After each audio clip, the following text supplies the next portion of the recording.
Hey everyone, welcome back. Thank you as always for joining us. This is Miguel Antonio Barragan, aka Fight Fiend Migs, joined as always by my co-host Andrew, don't get it twisted, Lapachet, and this is the Mad Boxing Show, or Mad Boxing for short.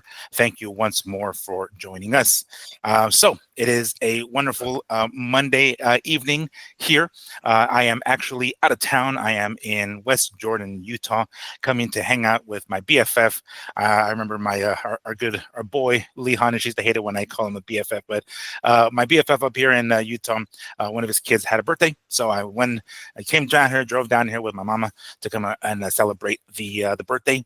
So that's why I'm here. Basically, I'm gonna drive back home to Vegas tomorrow, but I'm not gonna leave you guys hanging. We're gonna have a show for you guys, so want to make sure I brought my laptop and everything to get everything crack-a-lagging. But we appreciate it because it is Monday. We record normally on a Sunday.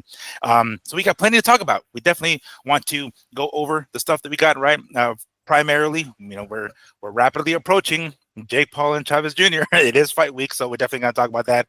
And of course, the undercard, the most recent press conference between Crawford and Canelo. Things got a little hot. Things finally getting a little bit spicy. Definitely looking forward to that. And somebody else making a comeback to the broadcast booth. Last time we had Jim Lampley. This time we got Max Kellerman. So we're going to talk about all those good stuff, in addition to a lot of other Turki al Sheikh quotes regarding Oscar De La Hoya. We'll definitely go into all of those in great detail because fights are coming up. Things are happening. Specifically, press conferences are happening. But before we get into all of those details, Andrew, what's going on, dude? How you doing? Hey, what's up, Miguel? I'm doing good. Yeah, it sucks. You know what sucks about this setup that we have is I can't just do the thumbs up anymore when you're giving the introduction. Got to talk to see yourself. Well, we can work around it. I'll stay quiet. You say, "Hey," and then, no, and then the camera pops no, on you. no, but no, everything's good. Yeah, you forgot to say the debut of one Dana White in the boxing world happened this week. So Oh, okay.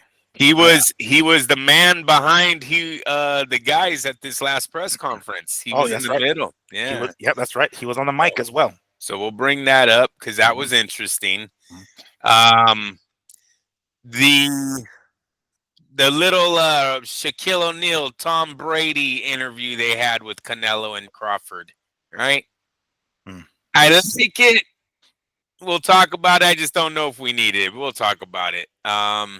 Yeah, it seems boxing has changed, and then Max Kellerman is Mhm. coming back. So, and already annoying people. Did you see annoyed Terrence Crawford immediately? I did say that, but who was right? I want. That's one of the topics we're going to talk about. All Like, who right, was all right right. there? Who had the point? Definitely something I want to talk about because it's like you're going to have one perspective if you're the fighter. You're like, hold up, what? And you're like, yeah, bro, we saw from the outside, homie. So anyway, but that's one of the topics. But you're on call, right? At work as far as like work goes. Yes, So yes, I we're am. gonna we're gonna make sure to get you in and out of here and make sure ain't nobody pulling you away from us in the middle of recording. So we'll definitely make sure to get all that crack a lagging. But besides that, how was your weekend, yo? Was pretty chill weekend. I know it's Monday, but Yeah, yeah. It was a chill weekend. Besides the fact that we almost got into World War III. yeah, that's what I Hello. meant by chill, right? No, but no. It look. Hopefully, there's a ceasefire in place. That's what they're. I guess breaking news is about an hour ago. So Mm, that'll be sweet if we can pull that off and get all these bombs out of the air. That's yeah. yeah. If That'd be a there's no good mad thing. boxing next week, guys, you all know why. World War III, just like we'll be out in the bunkers, like, hey guys, welcome, thank you for joining us. We appreciate you guys hanging in there. If you guys still have access to internet. Uh, Oh Yeah, man. you know, I live in California, Miguel. So it seemed like the internet was saying we were going to be hit first if they did strike back. Oh, Uh, good deal. Good I deal. know, I know. Well, But I'm your neighbor in Nevada, so I'm sure we're gonna receive some of the repercussions. yeah, We'll see it from our angle. But besides all of that, I wanna start off by addressing the thing that we just were talking about, and this kind of weird press conference that we experienced, that we watched, that we witnessed earlier this week. Oh, side note, as I understand it, the last press conference of this press tour is going to be at T-Mobile Arena, Las Vegas, Nevada, this Friday. So I'm gonna try to make it. I don't know if they'll let me in. I'm gonna. I'm hitting people up. I'm emailing people. I'm saying, hey, y'all, how do I get in? If I just go as a spectator, I don't know if they'll let me in with my camera, but I'm definitely gonna try because it is this Friday at T-Mobile. So I'll come up with something, right? Definitely. But that being said, we had our second, which I believe was in New York, Canelo versus Crawford press conference. So that we had a little heat now, right? And now we got them face to face. A few weeks ago or last week, they were having dinner with Turki al Sheikh, and everything was hunky dory, kumbaya type of thing, right? Another different story this time, right? I don't know. Did somebody get in the ear and like, hey guys, can you put a little bit more spice behind it? And they got face to face, a little bit of shoving, right? Very mild, nothing crazy, but definitely some weird vibes. This one, these two guys, in particular, Crawford is the kind of guy who will do his talking in the ring. He's not the shit talker that most people are, and frankly, neither is Canelo. But Canelo's gotten a little better at over the years, where his fights with not necessarily Munguia, but with Berlanga, and even before with Caleb Plant. So he's experienced in talking smack, right? Not to say that Crawford isn't, but he's the kind of guy who likes to do the talking in the ring. And they were talking outside of it, right? Talking about, hey, big head, all this and this and that. Even Canelo himself saying, hey, I want a smaller ring. You know what I'm saying? Saying like, yeah, there ain't gonna be no running. And of course, Crawford clapping back, saying, hey, dude, the only run is gonna be happening. It's gonna be me running all over your head, homie. So don't think I'm gonna start like running and backpedaling. So first and foremost, Andrew, what did you think of the vibe of this most recent press conference? Very different from the first one, and hell, maybe the third one is going to be even more. There's going to be more fireworks there. But what did you think about this most recent one? Somebody probably told them they didn't go viral, so they had to pick it up a little. It was actually, I don't think it did them any good to have that dinner. Boxing has a bad taste in its mouth with De La Hoya and Mayweather having the dinner before the fight, right? Mm. De La Hoya had a golf game with Bernard Hopkins before his fight. He came out a partner with Oscar. We'll go They to that. literally had that deal before the fight was even over. So I don't like it. I don't like dinners. I think boxing don't like dinners, and they got the hint and brought it back as enemies the next day, or 2 days later, however it played out. But it was a little push. Canelo didn't sell it too good. At least he didn't slap him and cut him. I know, right? We Yeah. have seen that before. We're almost ruined. We're like, no, too far. Now it's not enough. But whatever. It did its job. It got the rounds. I'm going to say, as of now, Miguel, I think more people are excited that this thing's on Netflix than they are about the fight. I'm just saying. They're going to watch because they're talking about it. But it really looks like they're more excited about getting a free mega fight from boxing. Yeah.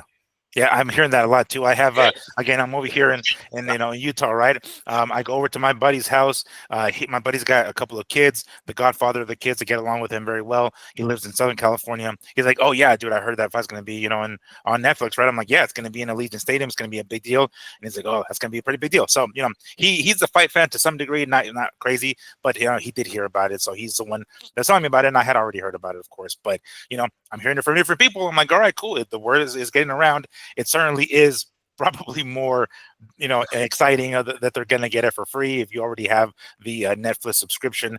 How do you think this is going to help get more subscriptions? Like they'll be like, all right, let's just go ahead and pay the $8 or whatever it is for the monthly subscription just for the sake of this fight. Oh, the subscriptions, no, but I don't think Netflix is looking for more subscriptions. If they get them, fine. That's icing on the cake. They want 100 million, 80 million homes, right? They're looking for traffic. They're looking to see how many people are going to tune into their platform on this night for a free live fight. That's the numbers that I think Netflix is interested in to see what boxing can bring. It's a lot cheaper than the Super Bowl, right? Even though it's an expensive night, it's probably still cheaper than the Super Bowl. So if they can bring some kind of playoff Super Bowl type like numbers back, boxing might have some hope here. They might have a heartbeat here on this platform. I really wish Crawford would have took on someone besides Madrimov before Mhm. this fight. And that's not even saying Lara was the answer. I don't know if Lara was the answer, but just definitely wish it was in a little bit more high profile fight going in this Canelo one. Still got to think. I still got to say Crawford. Well, he's one of the best fighters in the world. Like Canelo hella clowned him. I don't want to say it. I'm trying not to say it. But Canelo hella clowned him when he said, "Who's the best fighter in your resume?" Yeah, And yeah. he goes, "Fucking Victor Postal." Victor Postal. Terrence, what the fuck? Like everybody on that panel said who? Not just Canelo, but he Mm. said it literally. Yeah, he did. Yeah. And you know he meant it. Who? Yeah. He said it with the exact same tone that everybody else would have like, who? He might as well said it that way because everybody echoed that same sentiment, and that was the point, and look, I'm all down for trash talking. I get it, but it's like don't put down your opponent because now you're going to make your opponent look even, weaker. So if you beat him, you didn't beat anybody to begin with. You want to kind of raise him up a little bit. It's like, yeah, I want to face somebody the caliber of this guy, so my win over him would be that much more significant. But you kind of taking apart his resume. I don't know if that was the right, I mean, I get his sentiment. Everybody's echoing that same thing, but I don't know if that was the right way to go about it. For Canelo, he's getting 150 million guaranteed. Say his job is done. Mhm. It's time to now guarantee yourself to win. So why not fuck with this man a little, right? I think that's where Canelo's at. His money is already in the bank. I don't know how much they're getting, if they're getting any. Well, we know they're getting bonuses. We'll talk about the That bonuses. was next. That was next. Okay, we'll talk about that. We know that's in play, but I don't know. What I was going to say is if they do so many subscriptions, will Netflix give them a bonus? You know what I mean? That I don't know.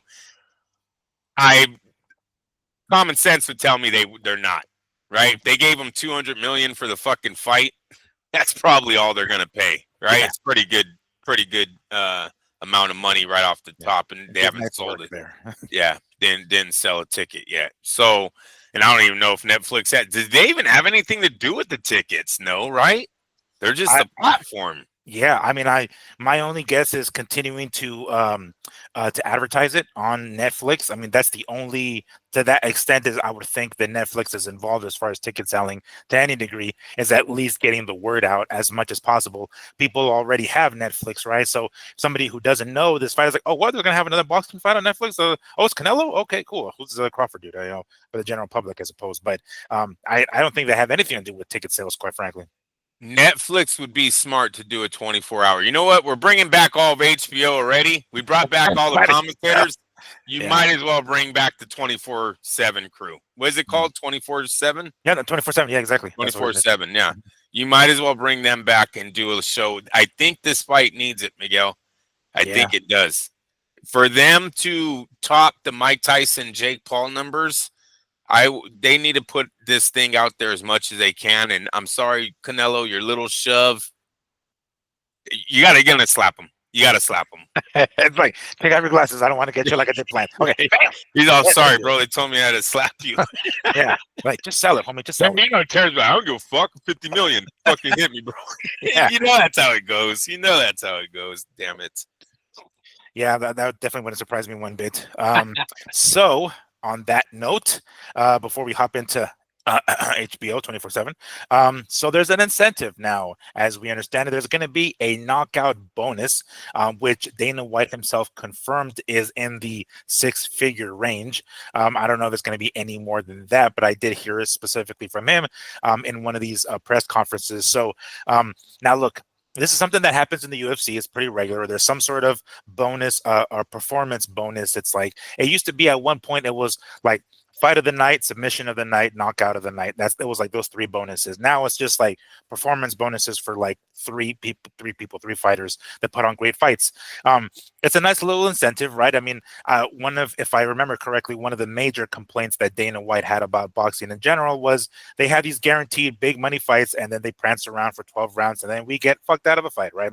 So if there's something that can be done to incentivize these guys to go for the kill and not, according to Turki Sheik, have a Tom and Jerry type of fight, then this is not a bad idea, right? I mean, they're already getting as much as they're getting.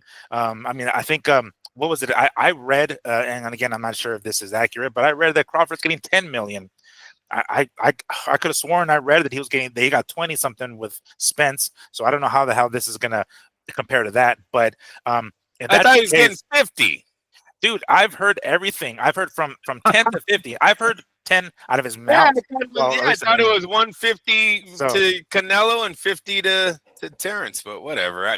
That's yeah, boxing. It really is. precisely. And on top of that, they got this bonus here. So all right, that kind of turns up the ups the ante a little bit, I suppose. What do you think about that? Do you like it? Is that too tacky? Is that too UFC-ish to give them a It's bonus? it seems a little too UFC-ish for me. Mhm.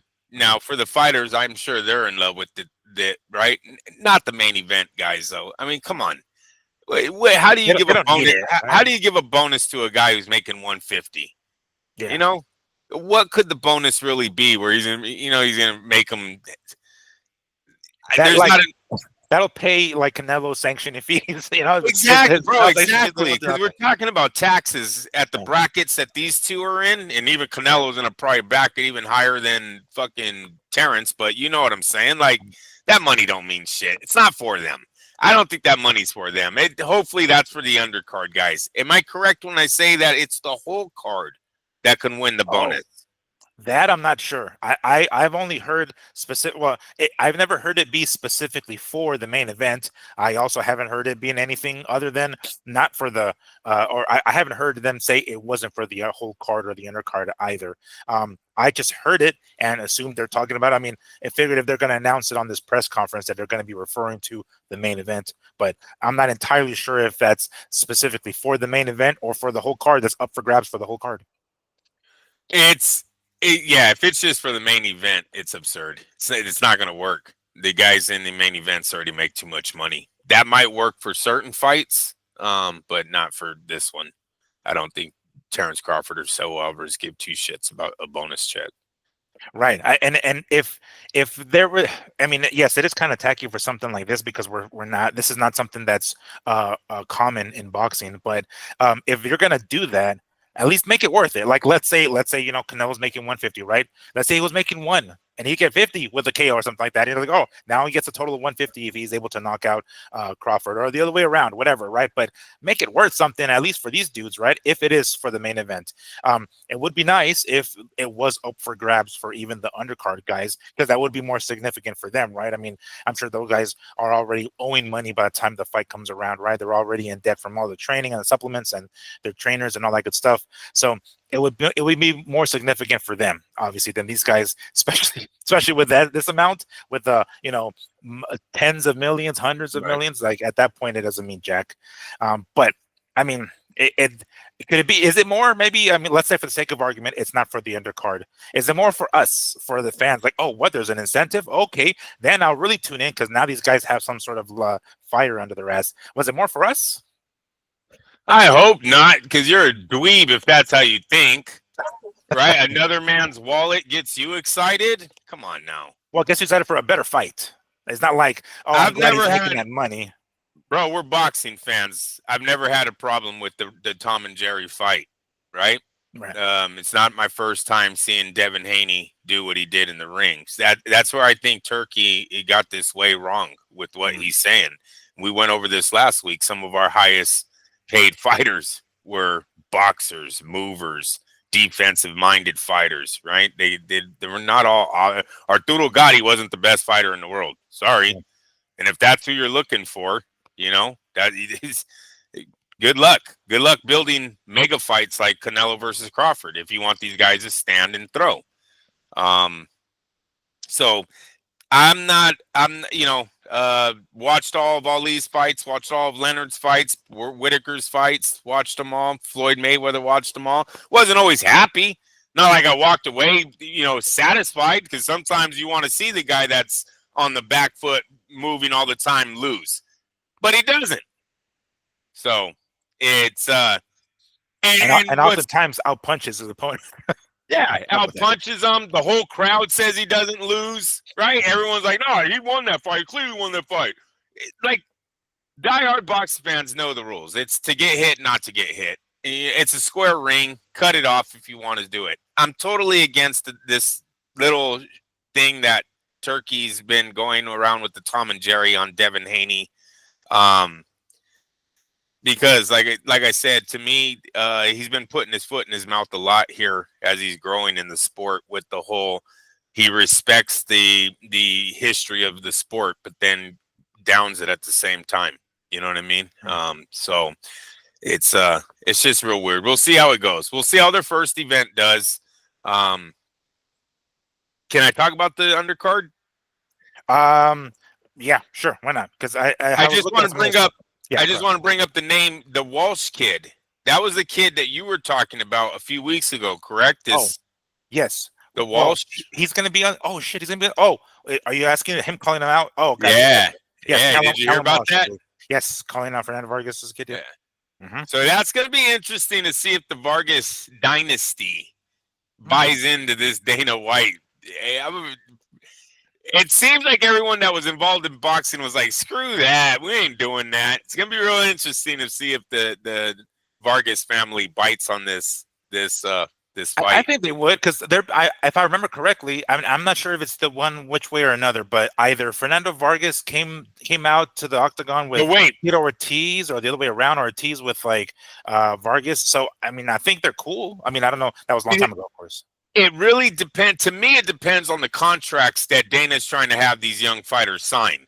If these are UFC type contracts where you're locked into TKO, Vargas might be smarter than that. Like, bro, we'll give you one fight. We're not giving you our fucking career. We're not doing 7 fights under this dumbass salary cap bullshit that you guys have.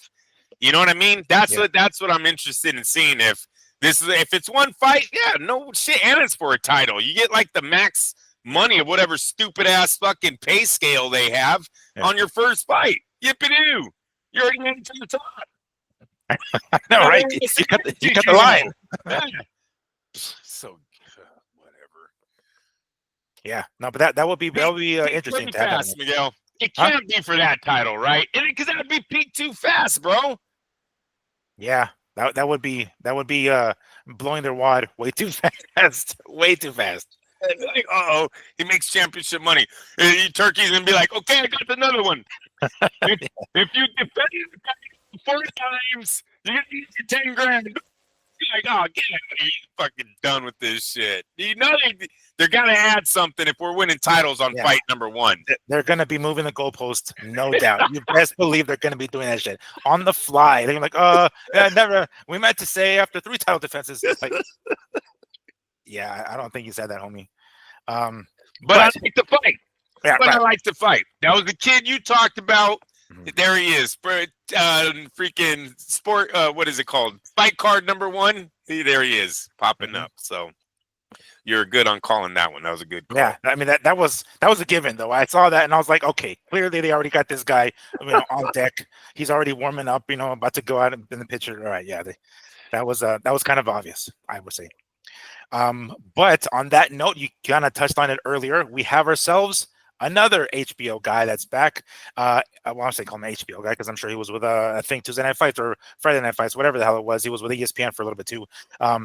Max Kellerman is going to make a comeback to boxing. I guess I shouldn't say comeback, and I never really left. But I mean, once HBO was gone, I don't know how many other high-profile fights he called, but he's going to be on the broadcast team. So I don't know who else is going to be on the broadcast team as of right now. Mind you, it is late June, so we still got plenty of months to go.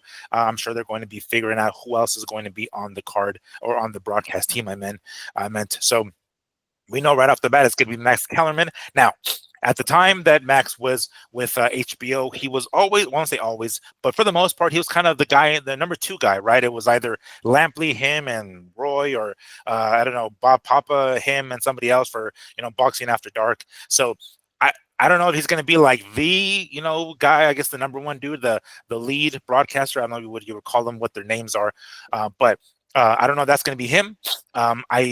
I hope that he hasn't lost his touch. He is much younger than Jim Lampley, and we kind of saw how Lampley was on the mic. And as much as we miss Lampley's voice, clearly his prime years are behind him, and you can hear him slipping, right? So we anticipate this won't be the case with Kellerman because obviously Kellerman's a lot younger and he's been in the limelight, or he has been on his show or doing other stuff, podcasting, etc., etc. So he's been staying sharp. In other words, is what I'm trying to say. So he hasn't been completely out of the picture, but another HBO guy.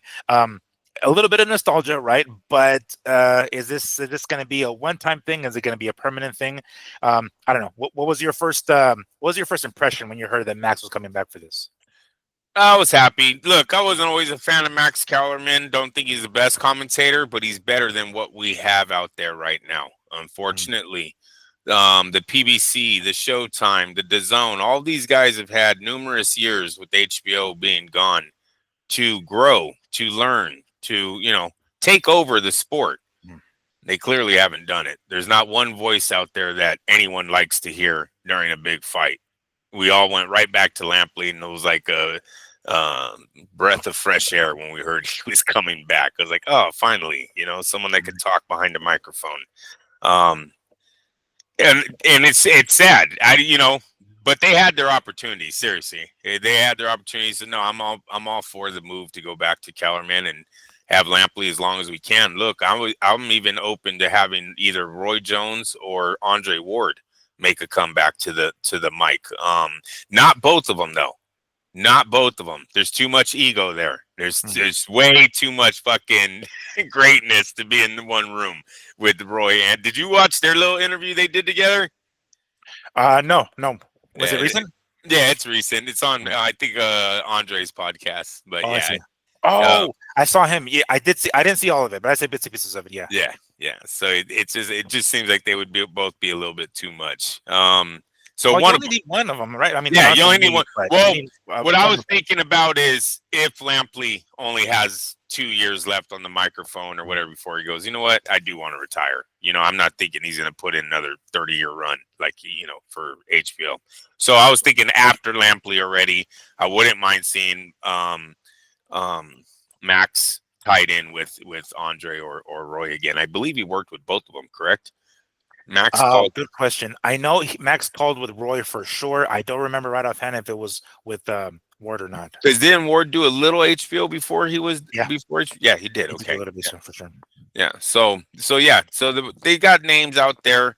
Yeah, it's looking to building into a fight. I like Canelo. I loved how Canelo when they asked him, did you ever think about this fight? He hella answered that so honestly. He was like, no. Ha! No. What? Hell, dude, that was perfect. He was like, he even pointed at him. He's like, he wanted this fight. I was like, oh, Terrence, he's gonna walk right through you. He's gonna walk right through you. He got no respect for you, right? What he showed right there was, that's a pound for pound fighter sitting on that side. But when you're 3 divisions down, do you really think the super middleweight champ's thinking about you? Mm-hmm. You know what I mean? Come on. Yeah. I mean, months ago, I've roughly a year, he was asked this. Canelo himself was asked this, and he's like, I'm not even thinking about that. No, like, who the fuck brought that up? Like, where the hell it was that to that extent, how far-fetched it was back then. They made it happen, of course. But when he was asked about it back then, he was like, no, this wasn't even on my radar. What are you talking about? What I haven't figured out is why is Canelo so convinced that Turki's in Bud's corner? Yeah. Yeah, I don't understand that one. Is it because of the age? Maybe Canelo's 8 years older than Bud. No, it can't be that. Damn, Canelo's that older? That much older? No. How old is Canelo now? He's 30. He'll be 35 this year. Oh, he's only 35. Yeah. I said 39, bro.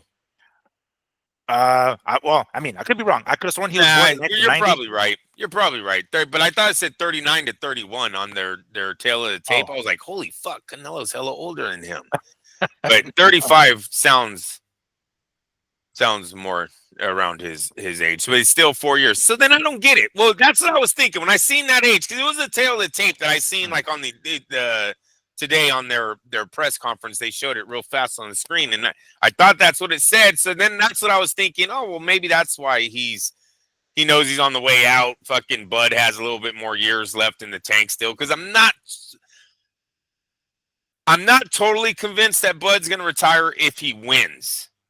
If he loses, yes, I think he's going to take his 50 million and walk away because there's really maybe Turkey offers him another fight, but I don't know if the money will ever be 50 million. And I shouldn't stop saying that. We don't even know how many millions he's really making, but it might not be as much as what he's making on that night. And most of the time, these guys, they don't want to go that route, right? Especially Bud, who waited so long to break into this bracket. His next fight, he's going to go back to 2.5 million. Well, maybe wouldn't his next fight be like a rematch or something?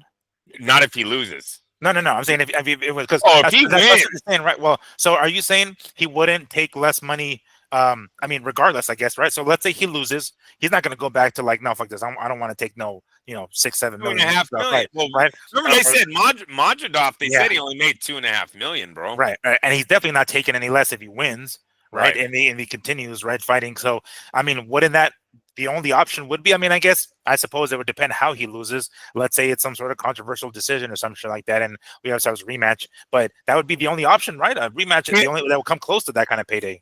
Yes, that's the only thing that would bring him out of this decision would be a rematch because obviously the money's either going to match or be greater on the next one with Canelo because Canelo's a cash cow.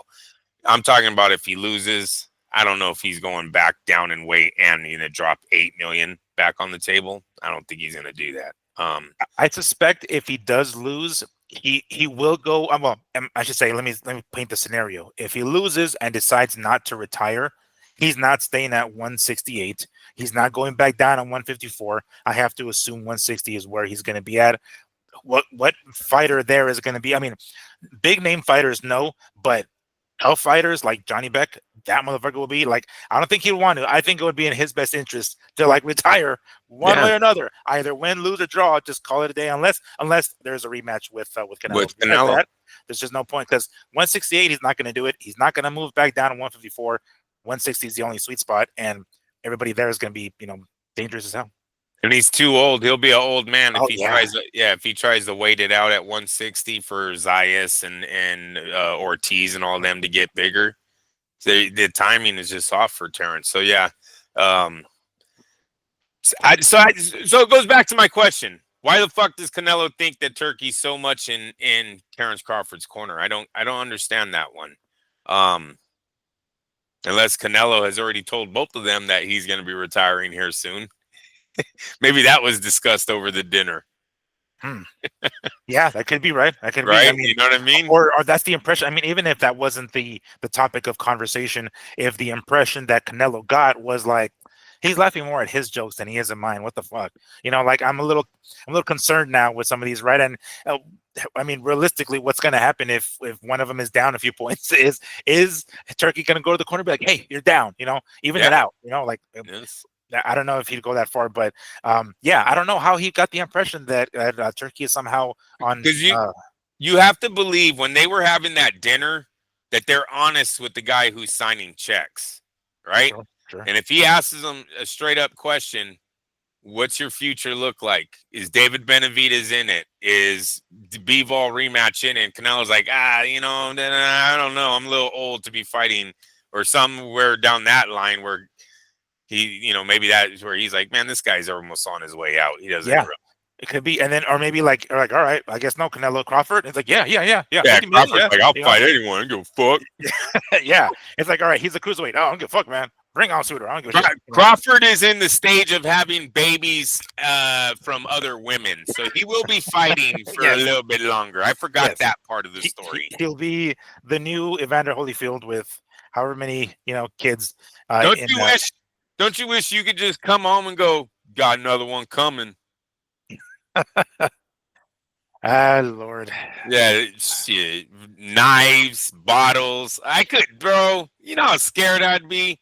Do you know how scared I'd be, Miguel, to come home with some shit like that? This guy on the podcast just told her got another one coming. So nonchalantly. Oh, Lord. Poor thing. She had, how many did she have from? 6 or 7? Damn. God damn. Yeah, that's a tough one. You're a busy man outside the ring, Crawford. Leave now while the babies are young. You get so much more money. So much more money. No, I'm just fucking with you. I hope they work it out. But hey, I didn't think it seemed like. And I'm sorry, I'm jumping around here. Sorry, I'm jumping around. Did you have that in the story? I did not know. Good. All right, Good. let me go on with it. Okay, fine. It looked like he was trying to be the bad guy. The way he said it. Mm-hmm. Yeah, I don't think Crawford really thinks of his baby mama that way. Like she's just some girl that he can just blow Just off and dropping out kids left and right. yeah, exactly. Hey, it's what it is. What it is. They're like, but you seen Bob and La Bamba? It ain't my first, not my last. Yeah, we were last. Like, come on. Yeah, don't be Bob, dude. Yeah. Come on, parents. I gotta think that he was a little bit more nervous than that when he went home to his girlfriend, who's been so good to him. I guess they're not. I believe they're not married. Don't hold me to that, but I think they're not married. But she's been very loyal to him. So yeah, that kind of when she didn't have to be. When she didn't really have to be loyal. Exactly. And now, bro, I don't know how the freaking child support laws are over in Nebraska, but bro, you're kind of in a hole, man. You gotta, you gotta watch yourself. You know how old his oldest is? I don't know how old his oldest is. Oh, he's got babies, dude. Oh God. Oh yeah, I know he's got babies. I know that. No, I know like they're not old at all. Then I don't think any of them are close to being 18. No sir. Oh my. Yeah. So you got to play. I wish he'd play it better, but I know he's trying to play the bad boy role. It seemed like both of them got trapped up in that this week. That there was no good guy this week. You know what I mean? They got the memo wrong. It's like, you could be, I'll be the, you be the bad guy. No, you be the bad guy. And then they both try to pull out stuff like, and then afterwards they had a dinner again. They're like, oh, I thought you said I was gonna be the bad. Yeah, you could let me be the good guy. Hey, did you catch Canelo shoes? No. What? I didn't even look at the shoes. Oh, bro, look at the shoes. Matter of fact, live on here, bro. You got to look at them. Let me see if I sent it to you, bro. He's lying. He's lying to the people, Miguel. About his height or what? Yes. He's got girl shoes on, bro, and they're fucking like 3 inches off the ground, eh? Wait. Did you check? Did you check Crawford's shoes? No. Yeah. You just look because they show them face up. They show them walking up to each other. And 2-inch lift on the shoes to match Crawford's. I just saw it. No. Well, look, I remember Crawford, either Crawford and Spence or one or the other at their face-off has something similar. I don't know. But hold on. But aren't they the same height? I went to it live because I don't believe pictures. If you can see I don't believe tall. That's just anymore. Them in the ring after Canelo, right? Yeah. Well, that was just still. Go ahead. I don't believe pictures anymore. So I went to it. I went to the the face off live or whatever. Go watch it. And yeah, dude, he still has those shoes on. I was like, holy fuck, that's real, dude. They're so thick. Oh no. I don't know if you guys can see it. Well, it's gonna be pretty hard to see it there, but they circled it. Oh man, I'm trying to put it like there. Yeah, they circled it. Guys. Oh, it's a video. But anyway, yeah, it was circled. Dude, what the heck? I mean, okay, hold on. So this is crazy. I'm 5'9", all right? I have gone up to Canelo. This was like, I think 2010. I'm almost certain it was the night Maidana fought Khan. I went to that fight. And Canelo came out from the escalators at Mandalay Bay, and I came up to him, and I actually had him sign something years ago. I don't even have that freaking glove anymore. But regardless, I had him sign some glove, some winning glove, as a matter of fact. And he looked very, like shy, like, oh, sure, But like, I could have sworn home dude was close to my size, I'm like, I'm 5'9". I'm not exactly the tallest dude out there. I'm actually quite average. That's the average height here in the U.S. But I don't remember him being like short, or maybe if he was not that much shorter, that he needs like 2 inches. Because according to this, he'd be like 5'7" or something if without those things on. Maybe he lied. Someone's lying over there, bro.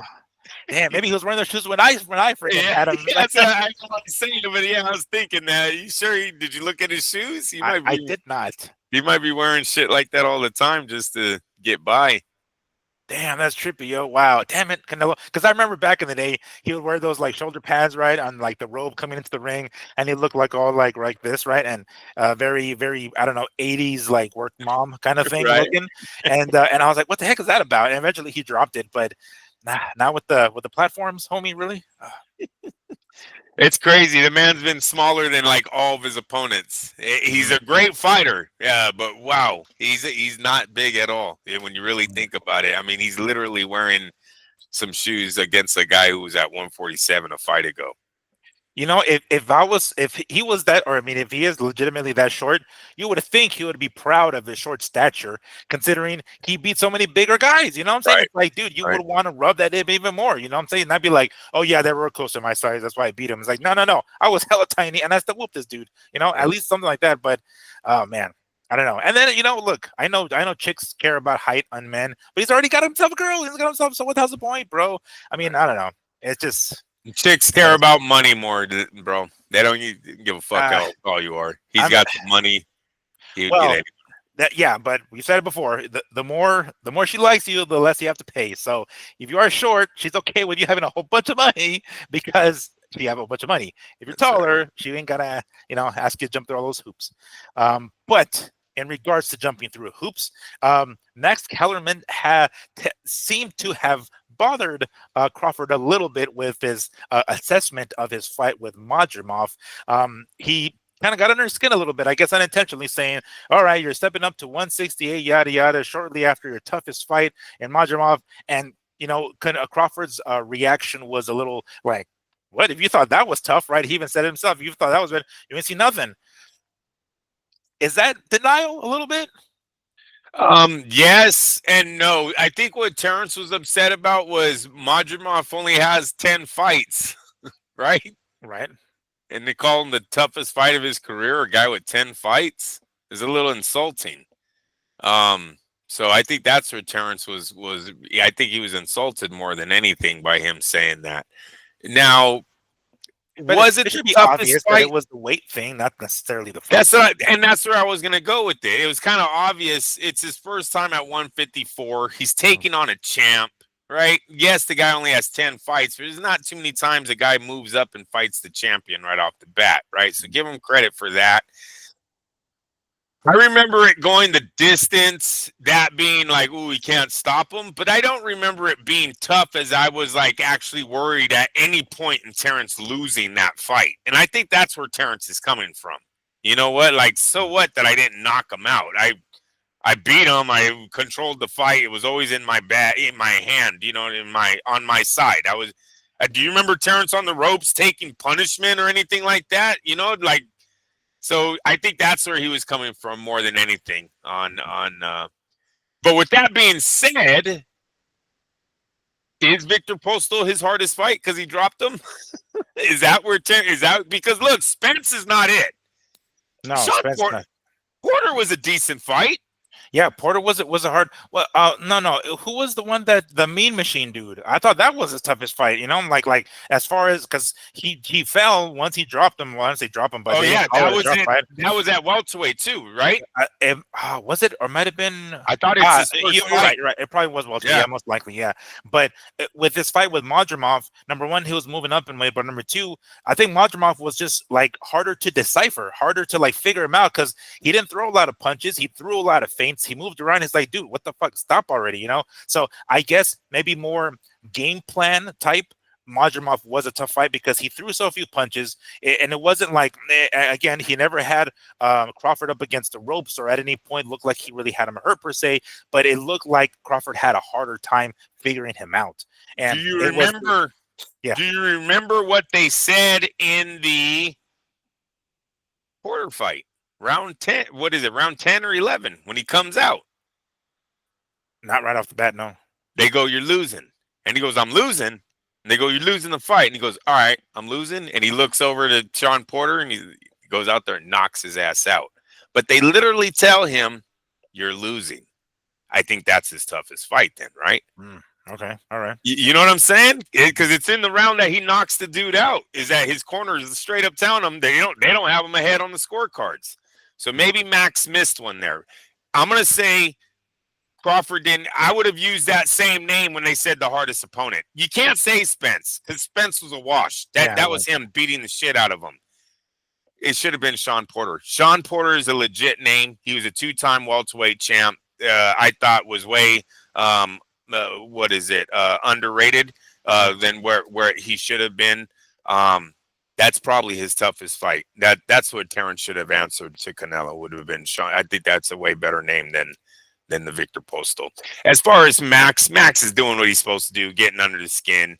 Try to get a something out of him to get this fight promoted a little. You know what I'm saying? Can't all just be fucking nice compliments. And, Right. yeah, and no one wants to see that. You know what I mean? Yeah. So yeah.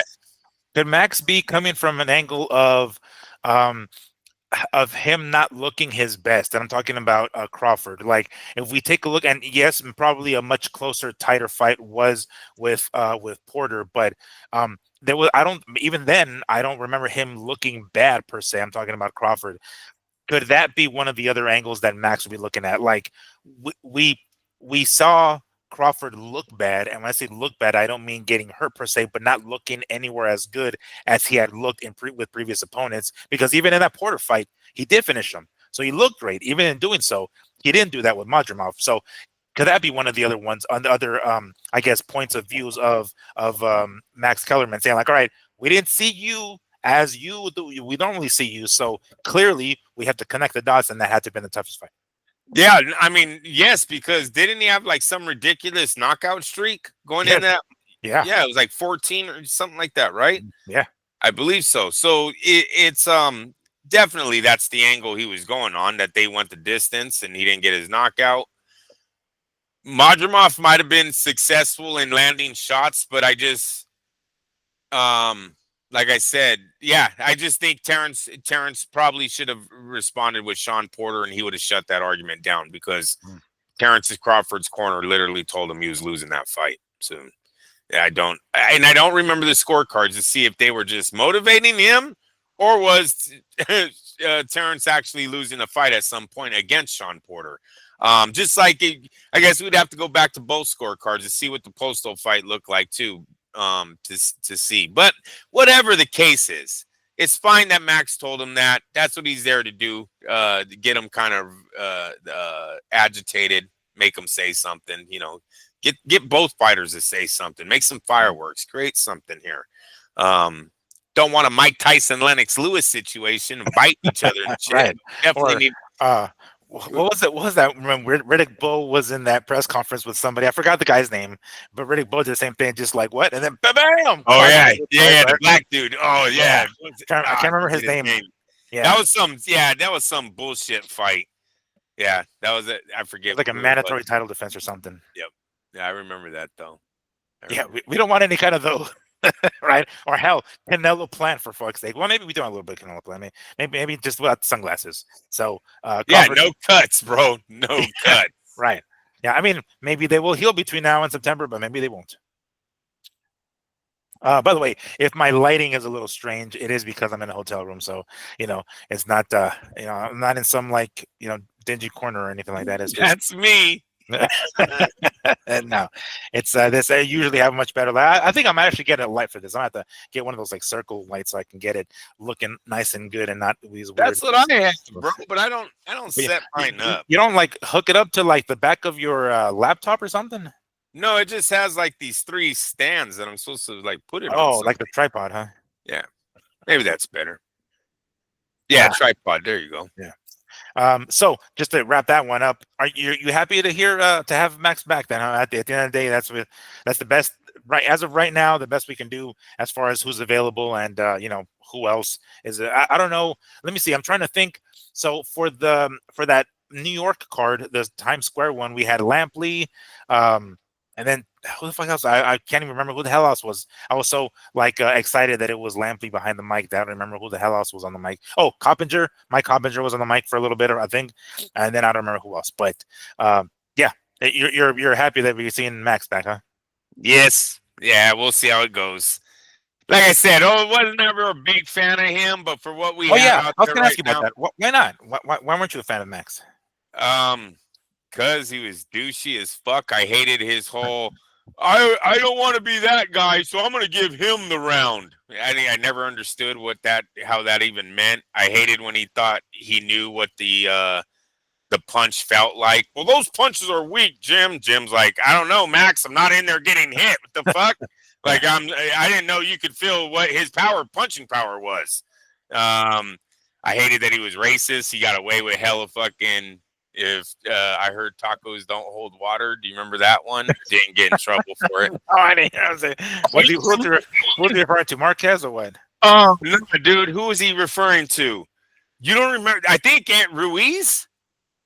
Oh, He said something like tacos hold in water. You don't remember that one, on? no. Damn, I'll have to look it up. I'll look it up. That was a But it wasn't on a broadcast. It was like in yes, it was. It oh, absolutely was. Now look, I believe they had said it like jokingly during a 24/7, and he brought it up again on the telecast, okay. but the fact that he said it, hey Jim, last I heard tacos, like you can't say that. You just can't. If you were to say watermelon, me and Lee brought this shit up. If you were to say watermelon or anything, that was a white dude saying that about any other race, he's fucking canned. He's gone. Yeah. But Mexicans, for some reason, we probably all laughed at it, right? We're like, yeah, exactly. We're like, whatever, fuck him. Where other nationalities are like, nope, you're fired. Yeah. Don't ever want to see him again. But Pack your shit. You're out of here. I remember who had the domestic violence charge, and he went on his podcast, and talked about when he hit his wife. Oh gosh. You don't remember that? No. Yeah, bro. I think it was Ray Wright. I don't forgot who got in big. It was like a big sports story. One of the athletes hit their girl. And yeah, fuckface comes out and talks about, I hit mine one time, but she forgave me and we're in love. It was like, oh, Max. Didn't get fired for that either. Is doing one of those Keyshawn Davis things like, oh yeah, I caught her with the cleanest liver shot. She took the 8 count real good. Like, oh gosh. This time. Oh no. Clear 10-8 round for me, guys. That's clear. I can tell you, I can feel that punch. Those ones hurt.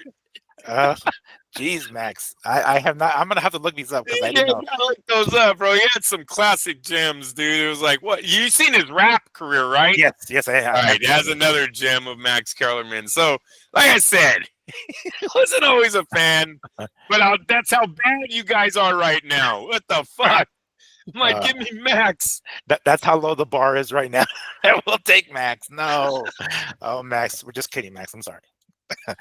Hey, let me speak on the Dana thing real fast. Okay. Dana, you look pretty fucking happy that you're involved with boxing. Sorry, bro. Do you feel like you made it? Do you feel like you're with the big boys now? Because that's that smile on the face look like. Even when the shove happened, you see Dana's like, oh, yeah. When it's not coming out of his payroll, I'm sure he's loved about it. Yeah. And come on, Miguel, he's never dealt with a $200 million fight. No. He never has. These are things that he dreams about. Yeah, he looked a little giddy. Yeah. He looked a little giddy. I'm just saying. And, dude, he looked so funny when he was moving with them. He was like, oh, I'm fighting. He's like, oh, wait, I'm a promoter. Stop this. Yeah. You guys. It was just great, but unnecessary. Mm-hmm. It's weird. Did you see the UFC has the commercial going on their page? No. It's fucking weird. The UFC is playing Canelo's commercial. Mm-hmm.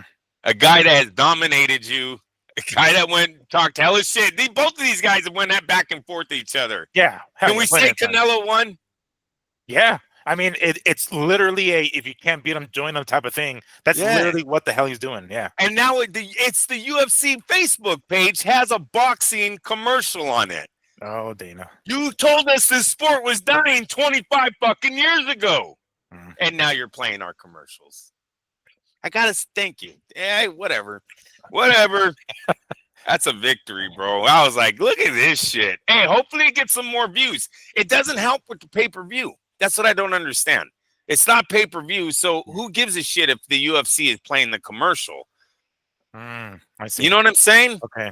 I gotta think that everyone already has Netflix, and Netflix that kind of taints it for you a little bit. It's like it's a victory, but kind of taints it because it should have been, advertising for pay-per-view. Because I gotta think that all the UFC guys already have the Netflix and they already know about the fight. You know what I mean? Like, so that sucks. But it was just, I was like, I was laughing at Dana. It was kind of I didn't like seeing it.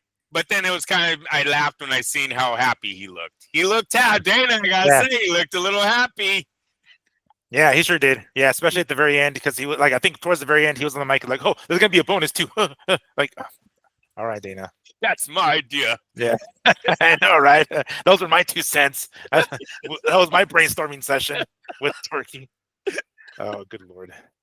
Um, but I did want to mention something about Canelo and Crawford. Did you hear Bill Haney's comments about this fight, talking about how Crawford is going to put a beating, a whooping? He's like, you know what? Y'all need to forget about this whole size thing. Stop talking about it because he's going to leave Canelo in a bloody pulp as a bloody pulp. So, yeah, I don't know if you heard about that, but Bill No, Haney talking, going no. online saying like, you know what?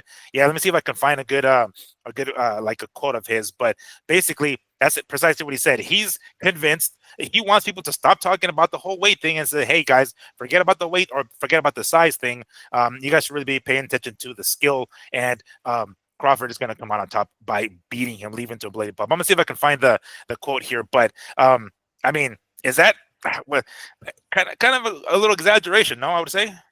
Yes, listen. Sometimes we talk and we don't see the skill side of it fast like these guys do who are in the sport 24 hours. Um Canelo has slowed down in recent years, right? Yeah. He has turned into a counter punching kind of a one-dimensional, and all greats do it, bro. It just happens. It's like they go with their bread and butter and they don't Mhm. back off. You know what I'm saying? And that's how they ride off into the sunset. Canelo has kind of been in that stage where he's been kind of doing the same things, same combo. If he has a hard time hitting Terrence Crawford, right? Because he's only throwing two shots at a time, one big shot at a time. Maybe Terrence has the defense to miss, not get hit, and hit. I don't know. My whole thing about the weight is the power, right? Mhm. Because we've seen Terrence hurt at smaller divisions. I think it'd be naive just to be like, nope, not even thinking about it. Just gonna go walk right into this and think both of them have a chin. Bullshit. There's a significant difference in size here. Now, if you're trying to sell a fight, yes, then you tell all the people, don't worry about the size. And maybe that's all Bill Haney's doing here is just trying to sell the fight for boxing, which I will be doing here shortly because we really need this thing to go. Yeah, Yeah. we need it to say. I'm hoping Super Bowl like numbers, and I say that because I'm hoping all the fans show up to either party together and watch this or stay home and Mm. watch this. But I'm expecting everybody that's involved in boxing to be watching this fight somehow, some way on Netflix that night. And with that being said, I hope the numbers are huge. But back to Bill Haney. Yeah, I found the quote. So All right, go ahead. So he says, listen, we're tired of playing, whatever that means. Did you see it kicked off when I showed up? All right. It says, because Crawford ain't nothing to play with. He ain't scared of nobody. And he ain't too big. And you ain't too big for Crawford, basically, he's trying to say. And at the end, saying he will leave Canelo in a bloody, beat him to a bloody pulp is a specific quote. So, I mean, maybe, if we're going to go as far as to say, all right, you know what, forget the size difference, fine, but he's going the complete opposite, like, or the opposite extreme, and not just saying like, no, weight's not going to be a difference. No, it's not going to be a difference so much so that Crawford is going to beat Canelo to a bloody pulp. Seems unlikely. I don't, that's the kind of, it's obviously kind of, I don't say obviously, but to me, an exaggeration. Selling the fight, maybe. I don't know what he gets out of it, just selling the fight like that, but I don't know. Seems like kind of going over the top there. Like, all right, if you're going to go as far as to say that the weight isn't going to be an issue or the size isn't going to be an issue, fine. Then we have ourselves an even fight. But he says it's not going to be even. It's going to be, Canelo getting beaten to a bloody pulp. I don't know if I can agree with that. Kissing the ring of Turkey Ali Sheik right there. That's all he's doing, bro. Just making it better with the boss, selling one of his other fights. Yeah, no, I don't agree with the bloody pulp thing either. Uh, the whole upset thing happening, I can't say that I would be totally shocked if there was an Yeah. upset on this night. Look at we have went over Canelo a lot. He's doing 12 rounds a lot now. We've seen what happened in Mexico with John. Was it Ryder? Oh yeah, John Ryder. That's right. John Ryder. That fight looked like it actually started turning for on him at the end there. You know what I mean? Like the crowd was cheering for the other guy. Um, age. It's not just age, Miguel. It's It's the mileage. You said it the before. It's the mileage. mileage. That's right. Exactly. It's the 15-year-old, 15 fighting grown ass men. That's what's doing this to him. If it Mhm. was to happen on this night, it has nothing to do with Canelo. This is what happens to all the men that start fighting at 15 years of age. So the upset isn't off the table, but a bloody pulp. Come on, this is let's get real here. I think Canelo's been in the ring with some pretty heavy Mhm. punchers, and I've never seen him in a bloody pulp. With that being said, it is a movie if Terrence Crawford wins because you know what, you guys, I'm not. This is 3 weight divisions for me. It is not 2. Mhm. Terrence Crawford will be moving up 3 weight divisions to beat a pound for pound champion. We've never seen Yeah. anything like this. The undisputed champion of that weight class. And it would be his 3rd time doing Oh it, yeah, that's right. jumping 3 divisions to get it done. It's like this is ridiculous what he's doing. This is movie. This is literally a Rocky movie. Mm. If he gets this done, they should try to get sign that up because something boxing's never seen. We might never see it again if it was to happen, right? 3, I know everyone's saying 2, but 1 fight at 154 does not make him a true Mhm. junior middleweight. So just a huge feat for Terrence Crawford if he's to pull this off. But that's why I think Bill Haney's is crazy for saying we can't talk about it. Bullshit. That's the biggest part of that's the biggest question mark in this fight. We know they're both skilled. We know it's going to be a great fight, but it's not a great fight if one guy can't take the punch of the other guy. Yeah. If this turns out to be a movie, are we getting Kendrick Lamar to play the role of of Crawford? Kendrick, are you listening? Are you a good actor? I know you're a good rapper, but are you a good actor? Could be his that's fucked up. Let's get a crack a lacking. If you're listening to this, no. But in regards to one Turki Al-Sheikh, because you did mention his name, we brought his name up several times already. He seemed quite displeased with the comments of one Oscar De La Hoya regarding the time of which both of these cards are going to be on. They're going to be on the same day, of course. And according to what Dana White is saying, these fights are not going to overlap. So specifically the main events he's referring to, he's talking about the UFC card that's going to take place that same night, the main event of that card, and then Crawford Canelo, of course. So when he says that, they're not going to overlap, if I understood correctly. That means that, well, one's going to have to wait, right? I mean, they're not going to have them at the same time. That's literally what he's saying. They're not going to be playing at the same time. He's saying that they're going to, both fan bases are going to enjoy that night because they're going to be able to watch one and then tune in to watch the other. Well, if that doesn't sound like one of them is waiting, I don't know what the hell does.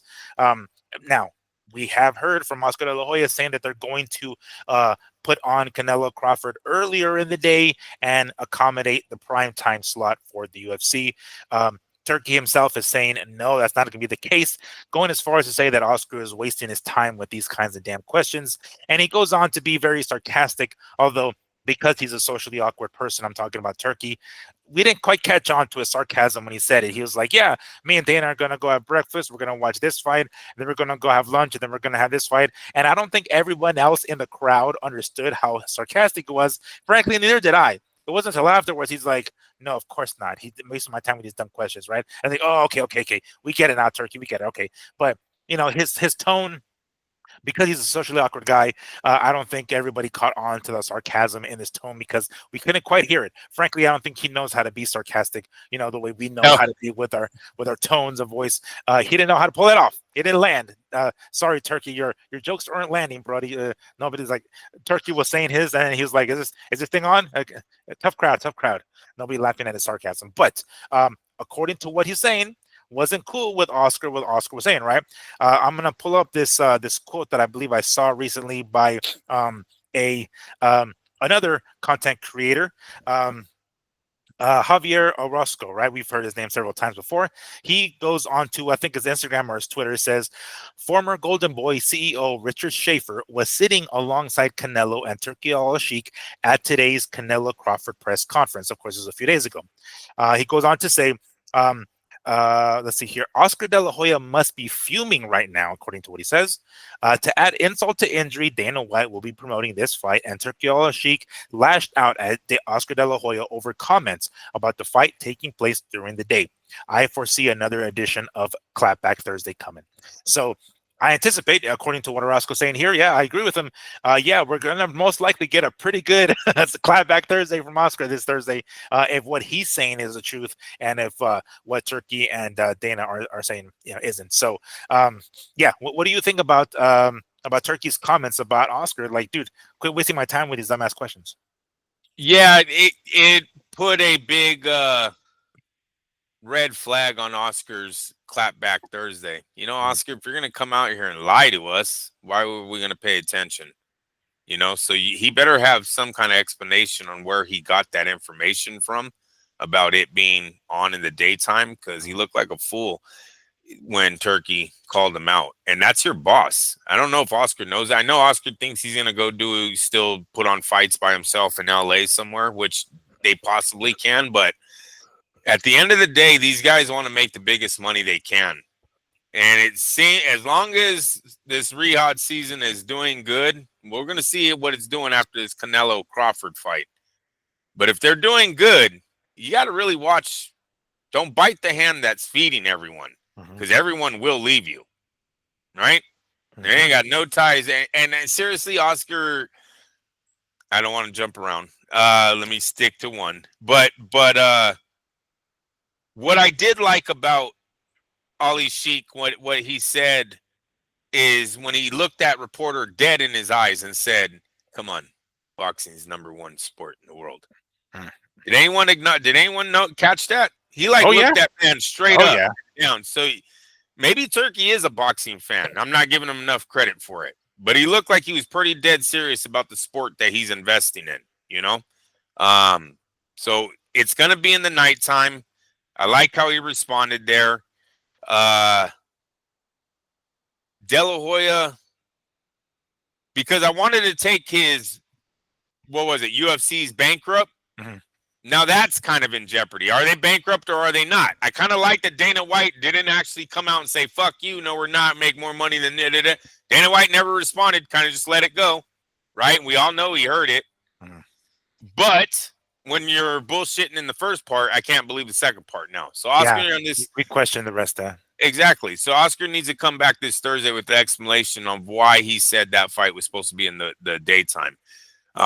Maybe they were going to do it, and the fucking someone else stepped in. Maybe it was the casino bosses. Like, look, we've had the UFC and boxing out here. They're not the same.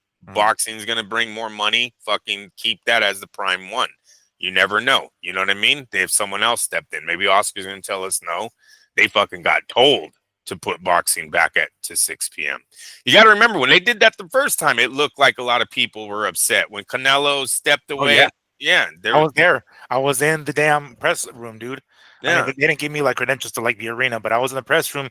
People were like going in, and there were media people that were pissed. They're like, "Why the fuck are they waiting?" And it wasn't until they came back, and I didn't even know, because like at that point, I like to bring like either a laptop or like a tablet so I can be watching the UFC fights if there's like a boring undercard fight or something like that, right? And I didn't bring it, so I didn't even know where they were. One of the media guys was saying they were literally airing, Nate Diaz and Masvidal in the arena, on the screens in the arena. I was like, what the fuck? I wish I could be in there so I could leave watching them. But I was like, wow. So yeah, there were a lot of people that were not happy about that. Yeah. So maybe Oscar has an excuse like that where, hey, at least he's got to have a reason though why he said that. Hopefully it's not just Oscar talking shit. The prediction thing that Oscar did, I don't know if you guys seen it, but he did it in his underwear. Why? It's like, why, bro? And then we all know you're stuffing. You look like a joke. You're stuffing your fucking pants. You know what I mean? Like, he gets so fucking weird right now. I don't know what the hell's wrong with De La Hoya sometimes. Well, I'm sure we do know what's wrong with him, but I hope it's not that. Like, you really think he's still on drugs? For him to be acting at the way because like this was natural progression. He didn't just abruptly become like this. Like slowly but surely he started becoming like this. And you can't think that somebody who's like in their right mind, rationally thinking, are making these kinds of decisions, dating the chick that he's dating? You Like, have to assume. why does he think that men want to watch him? You know what I'm saying, bro? Like, but we're gonna do it De La Hoya style. Like, motherfucker, what are you, P. Diddy? Like, does anyone even want to be in a room with you in the dark? It's Uh, just weird. Like, this is a straight combat sport. It's supposed to be all man shit, right? Or I know girls fight too, but you guys hear me. It's a yeah. fucking it's a rough sport. I don't think in football you would see one of the coaches like, oh, let's do it, fucking what is a fucking Pete Carroll way and getting A being a fucking speedo, and then it so happens that all the balloons were popping right there. Like, it was just weird, bro. Like, you're fucking weird, and you got kids that watch this shit, man. Mm.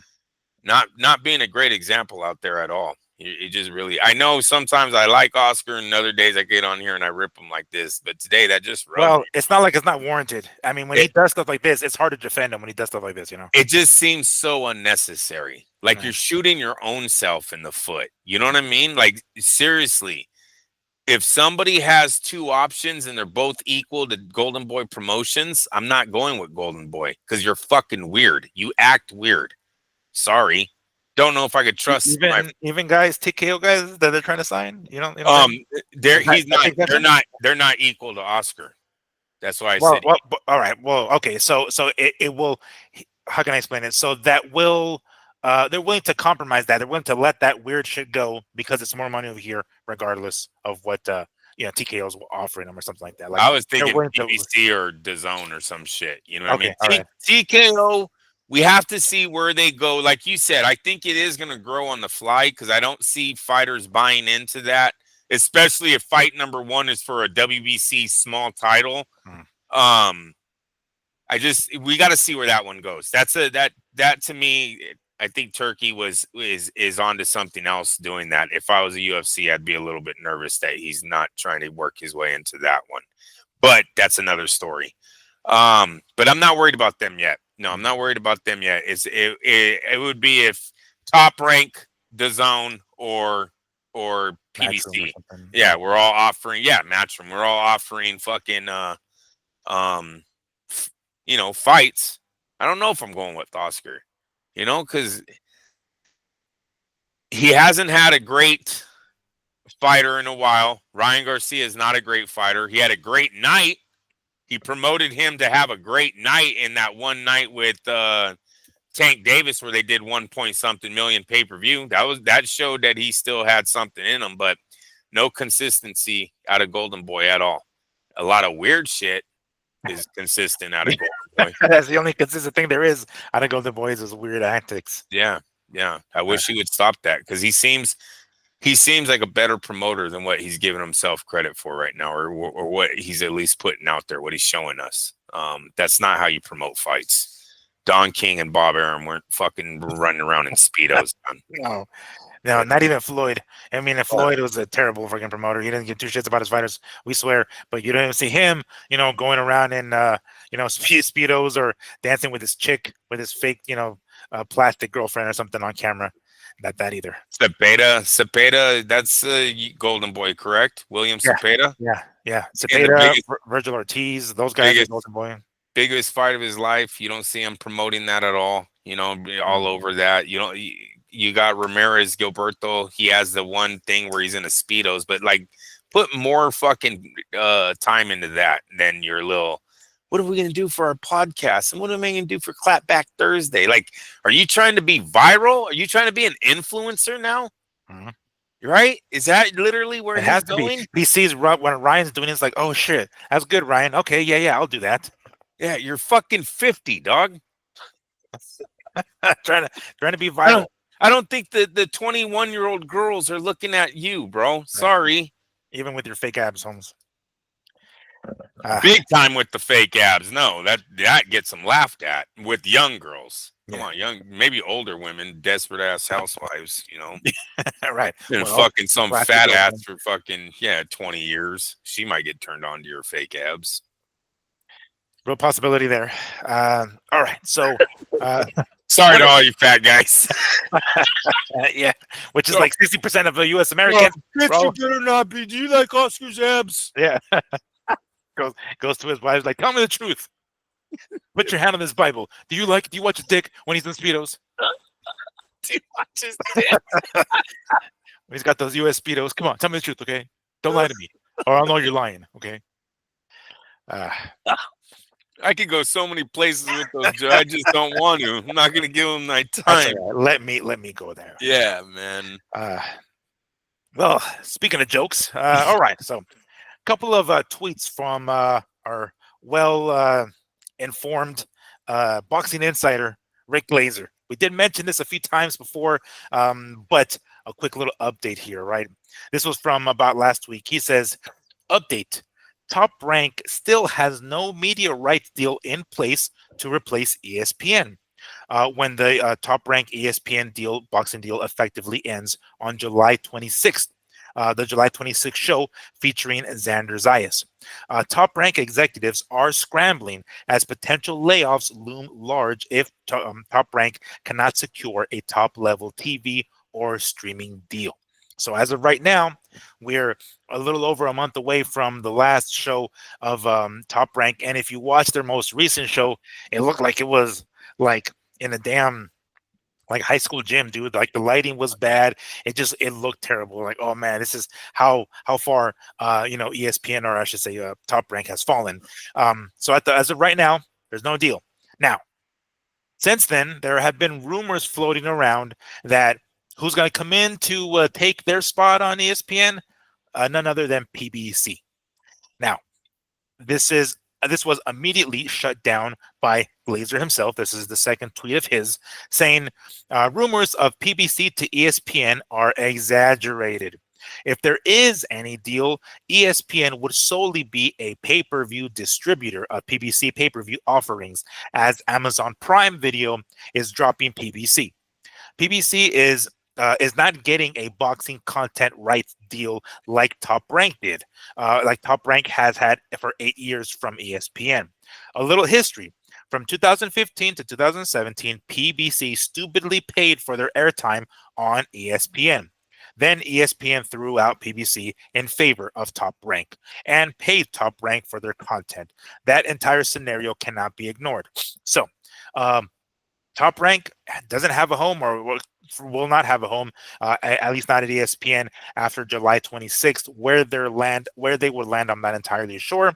There were even rumors the PBC was going to come in and take over their slot in ESPN, although Rick Glazer has since squashed those. So those are kind of two stories, but Rick Glazer tweets that have to do with Top Rank / ESPN / PBC that I wanted to kind of merge into one story. So first and foremost, Andrew, what do you think of that?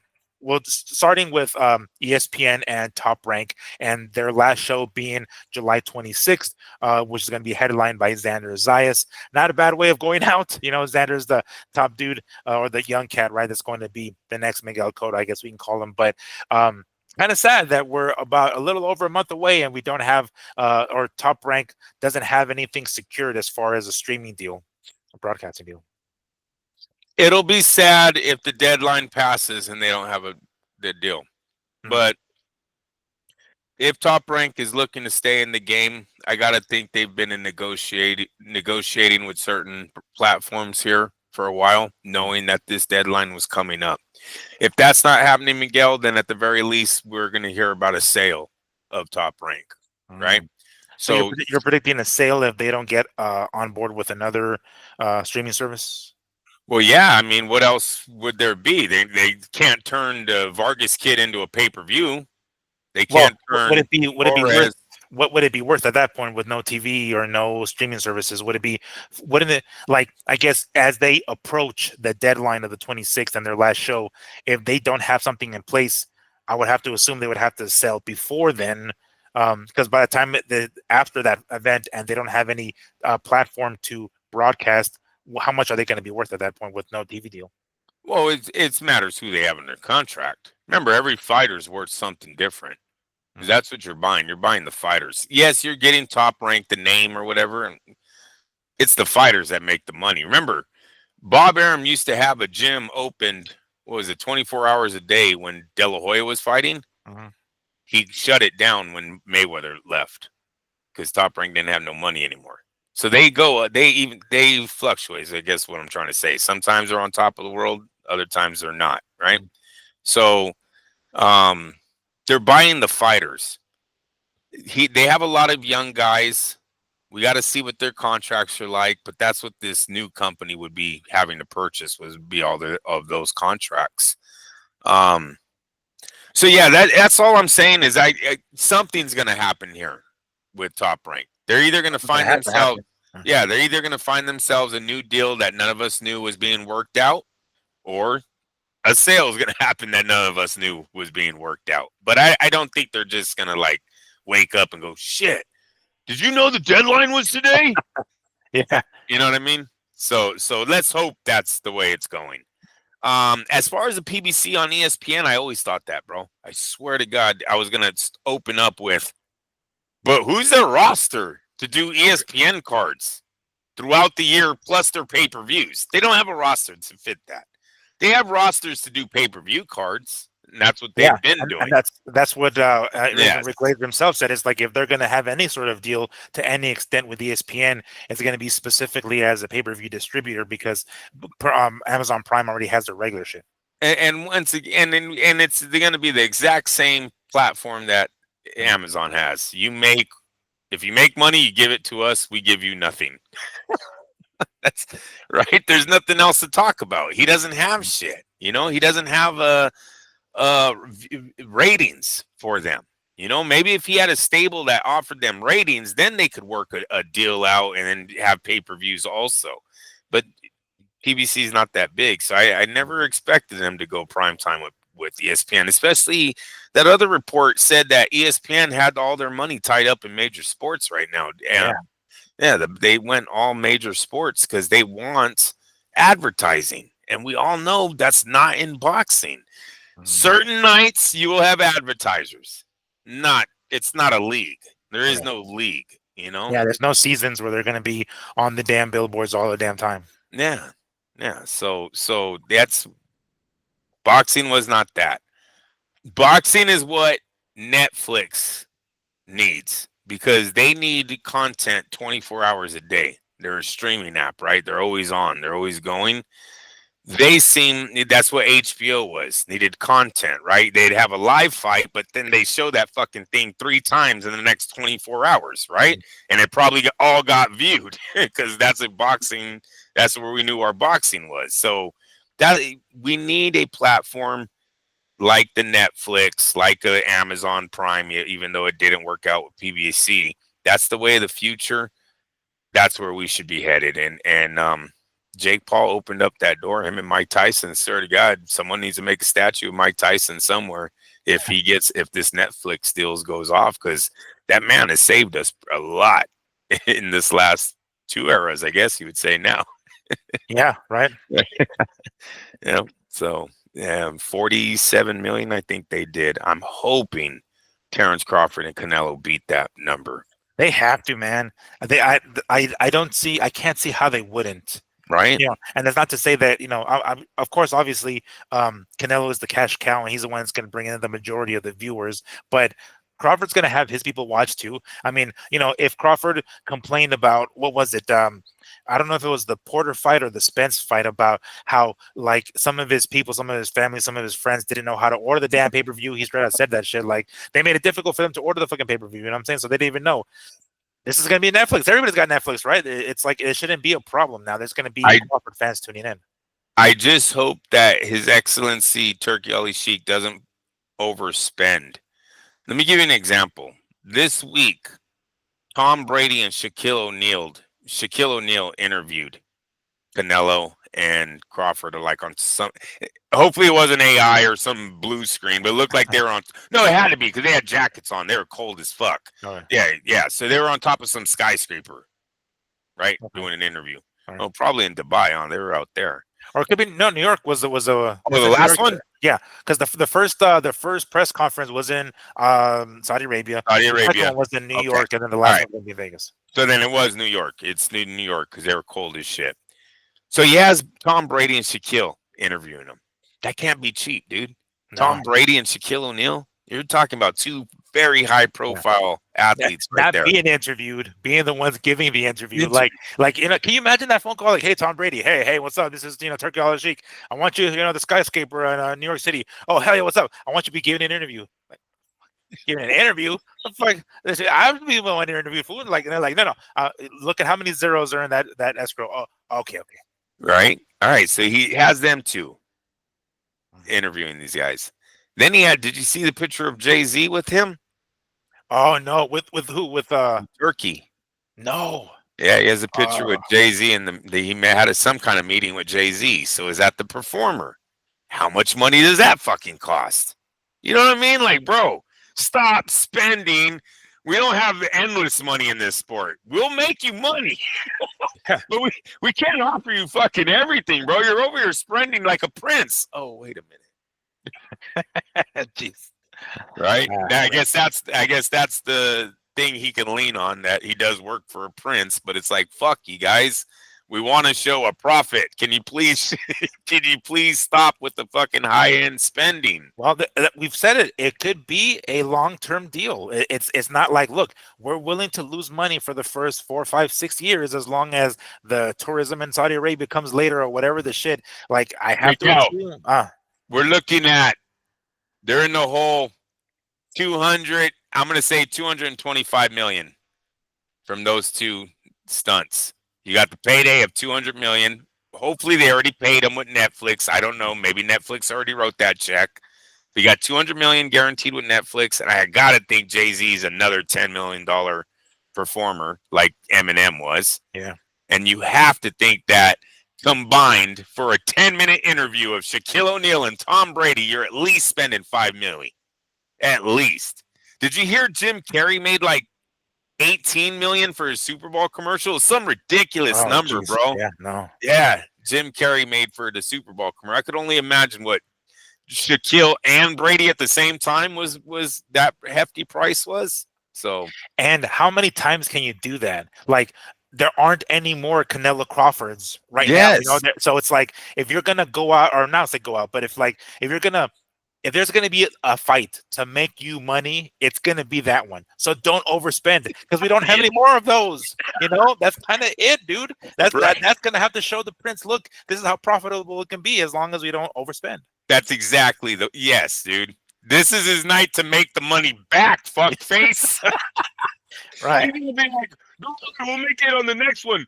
Bevo versus Better Beef 3 will be a great fight.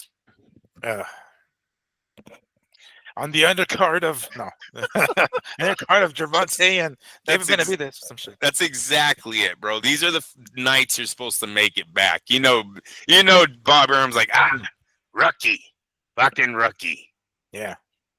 This is where you get out of debt, kid. You don't put yourself even further in it, because the next fight, you're right, Miguel. The next fight isn't Crawford versus Canelo. No. You're absolutely right. And unless it's some sort of rematch and they could do it again, but even then, it's like, are you gonna go that deep? Or are you just gonna swipe? Like, is this how you do it? Swipe? Like, no, Turkey, stop swiping. Stop. No more. You can only do so much. That must got to be a bad problem to have. Fuck. You got to stop spending. Stop, Turkey. That's good. I wish I had that. Yeah, it's like, have you seen the new watch? Like, Turkey, I told you, no more watches. Ours is, babe, call the bank. Do we have the money to do it? Yeah, exactly. It's like, hold on, check the balance on the. You have to ask the bank if we can do something. Yeah, I have to check if that refund hit the damn. If that shirt that I returned has already hit my freaking card. Has that refund from the shirt that I returned? Is it already back on my card? Okay, cool. Then I can fill up my tank of gas. Good lord. Well. We still got some time, but we're going to end the show on, this is fight week officially for one Jake Paul versus Julio Cesar Chavez Jr. That will be taking place at the Honda Center in Anaheim, California this weekend. That will be on DAZN pay-per-view. It will not be Netflix. It will be DAZN pay-per-view. And if I recall correctly, DAZN is even offering bundle deals once more for this fight and the Berlanga Shiraz fight later on in the month, or there was some sort of like I forget which other fight it is, but Oh, it was Usyk. Usyk. Yeah, Usyk and Yeah, Dubois. They were doing some sort of like bundle deal, basically. So you can buy $90. two for $90. Yeah, if you want to fork up the $90, folks. I doubt anybody anybody will any if you do buy the bundle for the sake of the sport, ladies and gentlemen, do not buy the Chavez and Jake Paul fight. But I ain't trying to tell you what to do with your money, but you'll get better bang for your buck with those other cards. But on that note, on the undercard of this fight here, we have Zurdo Ramirez taking on Uniel Dorticos. I don't know if I can pronounce his name right. Holly Holm making a return to boxing, taking on Yolanda Vega, undefeated Yolanda Vega, but 10-0 with one knockout win. And Floyd Schofield taking on Tevin Farmer, which, quite frankly, I think that's the one that I'm most interested in. Well, I guess maybe besides the Zurdo Ramirez and Ortigo's fight, but Schofield, after doing the no call no show or getting sick or whatever the hell it was, calling in sick for his fight against Shakur Stevenson on one of the other fight cards that were pretty solid, is making a comeback. He's back against Tevin Farmer, who himself is coming off a loss against Cepeda. But of course, the pay-per-view, the main event of that, of that card, Jake Paul versus Chavez Jr. Now, we've joked half-assedly, but kind of sort of serious. Chavez probably got this offer while he was still in rehab, for Christ's sakes, right? So that'll give you a rough idea of what kind of performance we're going to see. I have seen videos and clips of Chavez Jr. Flipping that's the punching bag and going hard, right? Landing some hard shots, but they're very short videos, almost Mike Tyson-esque, when Mike Tyson had the short clips against Jake Paul. So it makes you wonder, of course. But Andrew, you gonna be watching this fight? Yeah, no, most definitely. The question should be is how am I gonna watch this fight? That I haven't decided yet. I know I'm not. I don't feel that I'm going to be buying that bundle. Dubois has already been stopped by Usyk. Shouldn't be on pay-per-view. Bullshit. And Shabazz versus Berlanga. Are you fucking kidding me right now? I'm going to spend $90 for those 3 cards on top of my subscription that I'm already paying to DAZN, who told me when I first bought into that subscription that I wouldn't need to buy pay-per-views, but whatever, that's a long ways down the road. You cannot stream 2 different pay-per-view. I mean, a pay-per-view on 2 different devices. I still have that bone to pick with the DAZN. But anyway, continue, sir. I think they're going to learn real fast that the fans just aren't into on these kind of bundles. They're gonna have to find something. Are you serious? They're $180 in the last how many months is what they demanded from us, because they just did a $90 bundle the last time. May, the beginning of May, right? It was, and I bought it. It was the Canelo fight, and it was the Friday, May 2nd. Friday ring. Yeah, exactly, in Times Square. I mean, come on, that's getting pretty expensive. How many you're going to do this again at the end of the year, or is this the last time? Because we're talking a pretty good penny for these pay-per-views on fights that I really didn't want to see, but you're bundling them together. It's like a bad fucking football season. You have to buy the whole season. You know what I mean? It's like I don't want to go to that game. We're fucking 4-12. So I don't. That's how you really feel, Andrew. Yeah, it's the fucking Raiders. You know it. So he's gonna learn real fast that they're gonna have to think of a new game plan with this whole pay-per-view structured thing, because I don't think Berlanga's selling, and I know Usyk's not selling. And on a side note, did you see Usyk fired the trainer this week? Yes, or fired his manager. Yeah, his manager. That's right. Yeah. But it sounded amicably. I mean, I don't know if that that's at least the way the way the dude made it seem is like, oh, very respectful, like, no, we're not going to air our dirty laundry kind of thing, like if there is any. So it looked amicably. Yeah. Usyk seems like he's that type. He's an honorable man. I'm sure he waited until the contract was done and then said we won't be renewing. We've said this before. There's going to be a time where all these men are going to start getting the cut. Right, because Usyk's going to get tied to Rihad here pretty fast, right? Or if he already isn't, that's where he's ending his career, is with the Rihad season, making heavyweight championship money. There is no reason for a manager.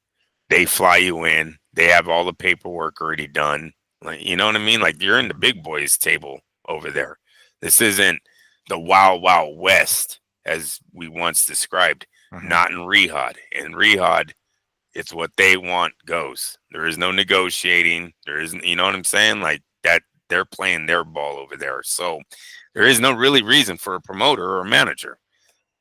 Maybe this is the first of many that are going to start asking their be cut loose as soon as the contract's over.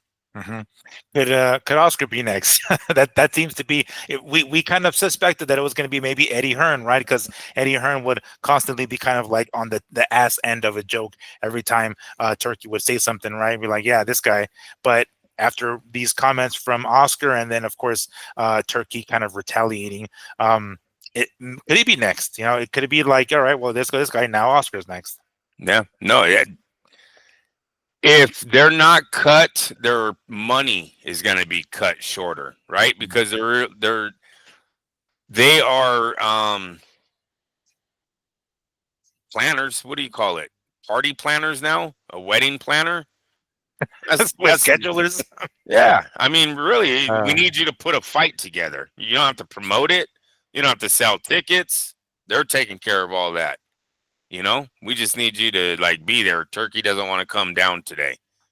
It's not a real promoter's job. Anyone can do that if they got the responsibility skills. So yeah, we seen this coming. U6 the first to announce that he's cutting ties. We'll see where that leads. I think you have a lot of Bill Haney and Devin are trying to go on their own now. They're doing their own thing. You've seen Canelo break off, do his own thing. Terrence Crawford's trying to do his own thing. You're just seeing it a lot more in the sport where these guys are trying to do their own thing now. And I think it's going to become even more popular as everyone's buys into His Excellency's game plan. yeah. All right. Well, on that note, the this fight is going to be on pay-per-view. I don't know who's gonna buy it. I sure as hell am not gonna buy it. I might watch. I would probably watch for the undercard. Quite frankly, not too interested in the main event. But we've talked about it before. Zurdo Ramirez is the co-main event. Why? Because chances are they're gonna try to possibly push some They sort of are. Jake Paul. Yeah, Jake Paul and Zurdo Ramirez fight down the line as long as Jake Paul wins and of course Zurdo Ramirez himself wins. So understandably, Paul is the favorite, right? But Andrew, what kind of chances are we giving Chavez Jr. that he can possibly pull off the upset? Mind you, a guy who I don't know, lost to Anderson Silva, came out of rehab, had a horrible, outing against Daniel Jacobs, and just it goes on and on, right? His troubles outside of the ring seem to be as many as whatever triumphs he's had in the ring. What kind of chances are we giving Chavez Jr. against Jake Paul? Less than what Mike Tyson had. Oh, Damn. oh, Damn. damn! Not even selling this fight for shit, aren't you? Jeez. Hey, look, what I'm Uh, nervous on is you hit it on the head, Miguel, when you said I don't like how the videos are only 20 seconds, 10 seconds long. Like he's throwing 4 left hooks. Who cares, right? He's throwing a combination on a heavy bag. All the pictures look old that he's on the fight posters. Those are not recent ones they're showing. Every time they show Chavez like this, it looks like it's for a few years back. So they're not showing us recent pictures on the fight posters. The videos are short. I do like that Chavez Sr. is around. I don't think Sr. would be scamming his people. He's very prideful, right? He's always fighting for med school. I fight for the fans, all this. I want to say he's going to make his son give a good effort in the gym, at least to prepare him for that. So I'm happy that Senior is at least involved in this fight. But I'm a little nervous that the drugs and the party in life is going to make us, Chavez look like a shell of himself, and Jake Paul's going to walk all over him. Because Chavez has, I believe, 62 victories. Am I correct when he has? oh, that many? Really? Wow. Okay. Yeah, I believe he's up there in the victories. He's pretty high. You can look it up. Yeah, But Paul has like 7 victories or some shit like that. Like, do you know how big Jake Paul's head is gonna get if he really does beat Chavez? convincingly. They stop the fight, or he's fucking just a shell of his former self, and he walks through them. All right, so he's got 62 total fights, 54 wins, 6 losses. All right, but still 54 wins to 7. Ex-champ. You 34 KOs. He has 30 more KOs than Jake Paul has fights. Yeah. So it's like, so he has the experience to do it, right? He has the knowledge. He's been in the game for a long time. It's the fucking partying, man. It's the 3 rehabs that he's done in the recent year stints, or however that he's had to go through in the recent years, and the last one not being that long ago.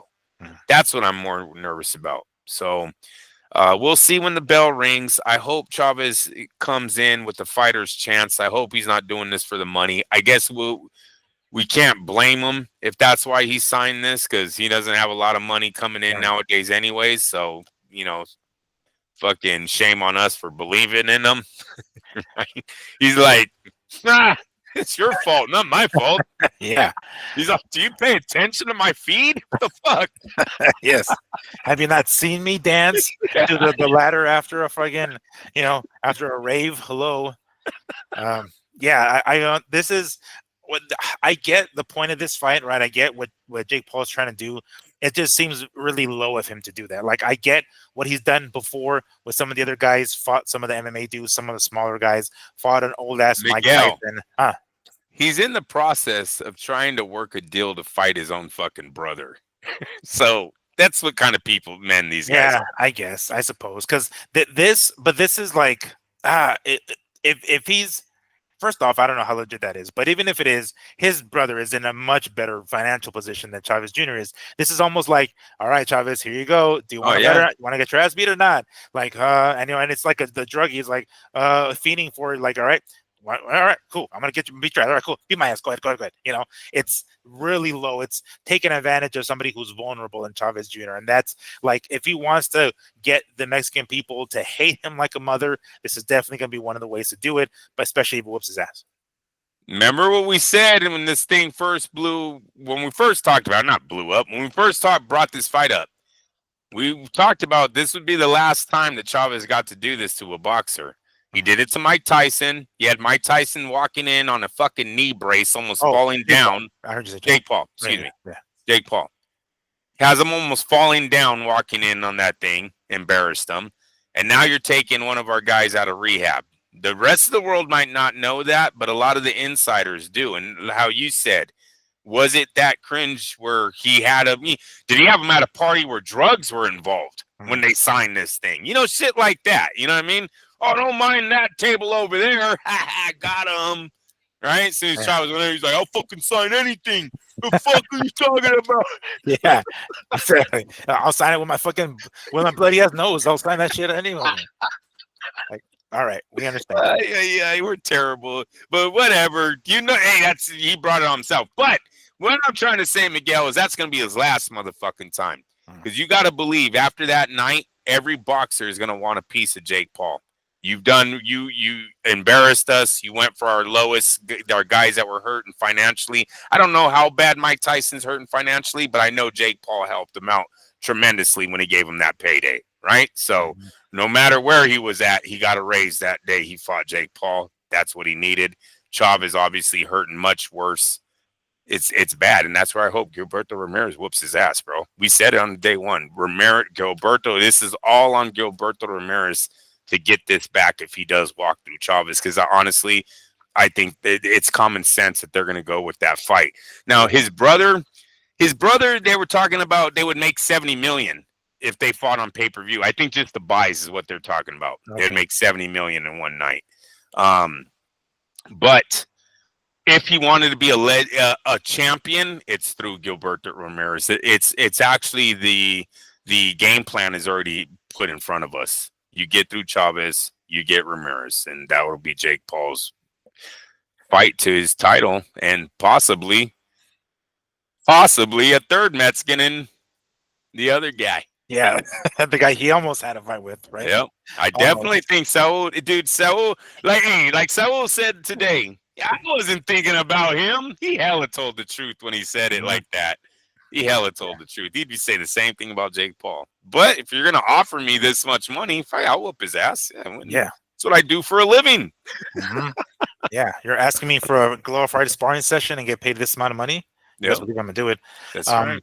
so on that note, Zurdo Ramirez's opponent, Uniel Dorticos, unless he pulls off the upset, but he is 27-2, 25 by KO. So the dude's got some pop out of Damn. 27 wins, 25 by KO with only 2 losses. I believe his last loss going back to 2020, and then before that it was 2018. So only 2 losses. He's got a lot of accolades as far as like amateur competition, and so he's a Cuban fighter. We know that Cuban style, but this dude is a different story, right? Because of the KOs that he has, and he's a big dude. So, hey, you know what? If maybe Uniel can pull off the upset and get himself, maybe get a ticket. I don't think he would if they would, but hey, if they say Suda was going to get the fight with Jake Paul had he won, but now you won, Uniel, you want to take it.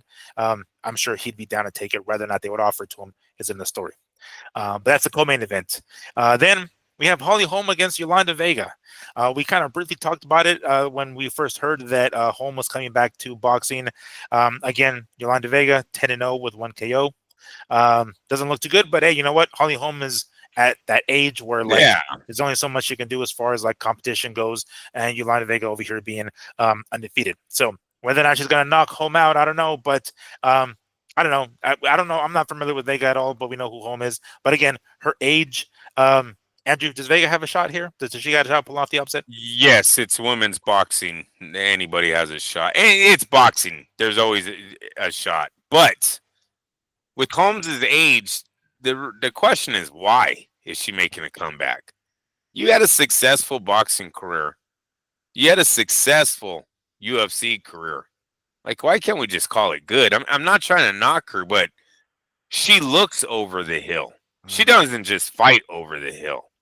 Like, you're starting to get into that stage of life where, it's a question of why you're gonna get hurt. And Holly Holmes has had a rough career too. It's not been Floyd Mayweather-esque at all.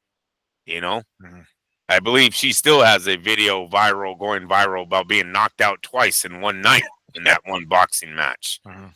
I don't know why she's coming back. I hope the best for her, but honestly, I think this is a build up. I don't know women's weight classes. I don't know where she is to Amanda, to Katie, to all them. I don't know where. Like, are they just trying to work Alicia Bamberg? Are they just trying to work? Remember, they just signed her too. That's right. Yeah. So are they just Yeah. trying to work like a one fight? Maybe Vega is the real deal. We'll move on with her career. Or if Holly Holmes, if you beat this one undefeated girl, we'll give you a title shot, and then you go, go retire after that. But they just want to use her name for Bamberg or the winner of Taylor Serrano. So that's where I'm thinking Jake's going with Holly Holmes. It can't be a future. There is no future. She's 43. exactly. 44 in October. I don't know. Like I know there's been a lot of women like was it Lucille Riker who fought later in their career. There's another one I'm trying to remember. But anyway, point is that it's not uncommon for there to be older female fighters as well. And this is just the most recent 44 one. is getting up there though. Yeah, it is. And for the miles that she's had. Yes. She's been through a lot of training camps, a lot of hard fights, both wins and losses. Even the ones that she's won, she's come out pretty rough. So it's not like she's a spring chicken by any stretch. She has fought at 135 pounds in MMA, and there's where she's fought as heavy as 145, but 135 has been where she became champion, where she beat Ronda, and then basically. If I'm not mistaken, I believe there's where Katie Taylor was. Katie Taylor moved up to 140 at one time, and I think moved back down to 135. And I think there's where she's going to be fighting Serrano.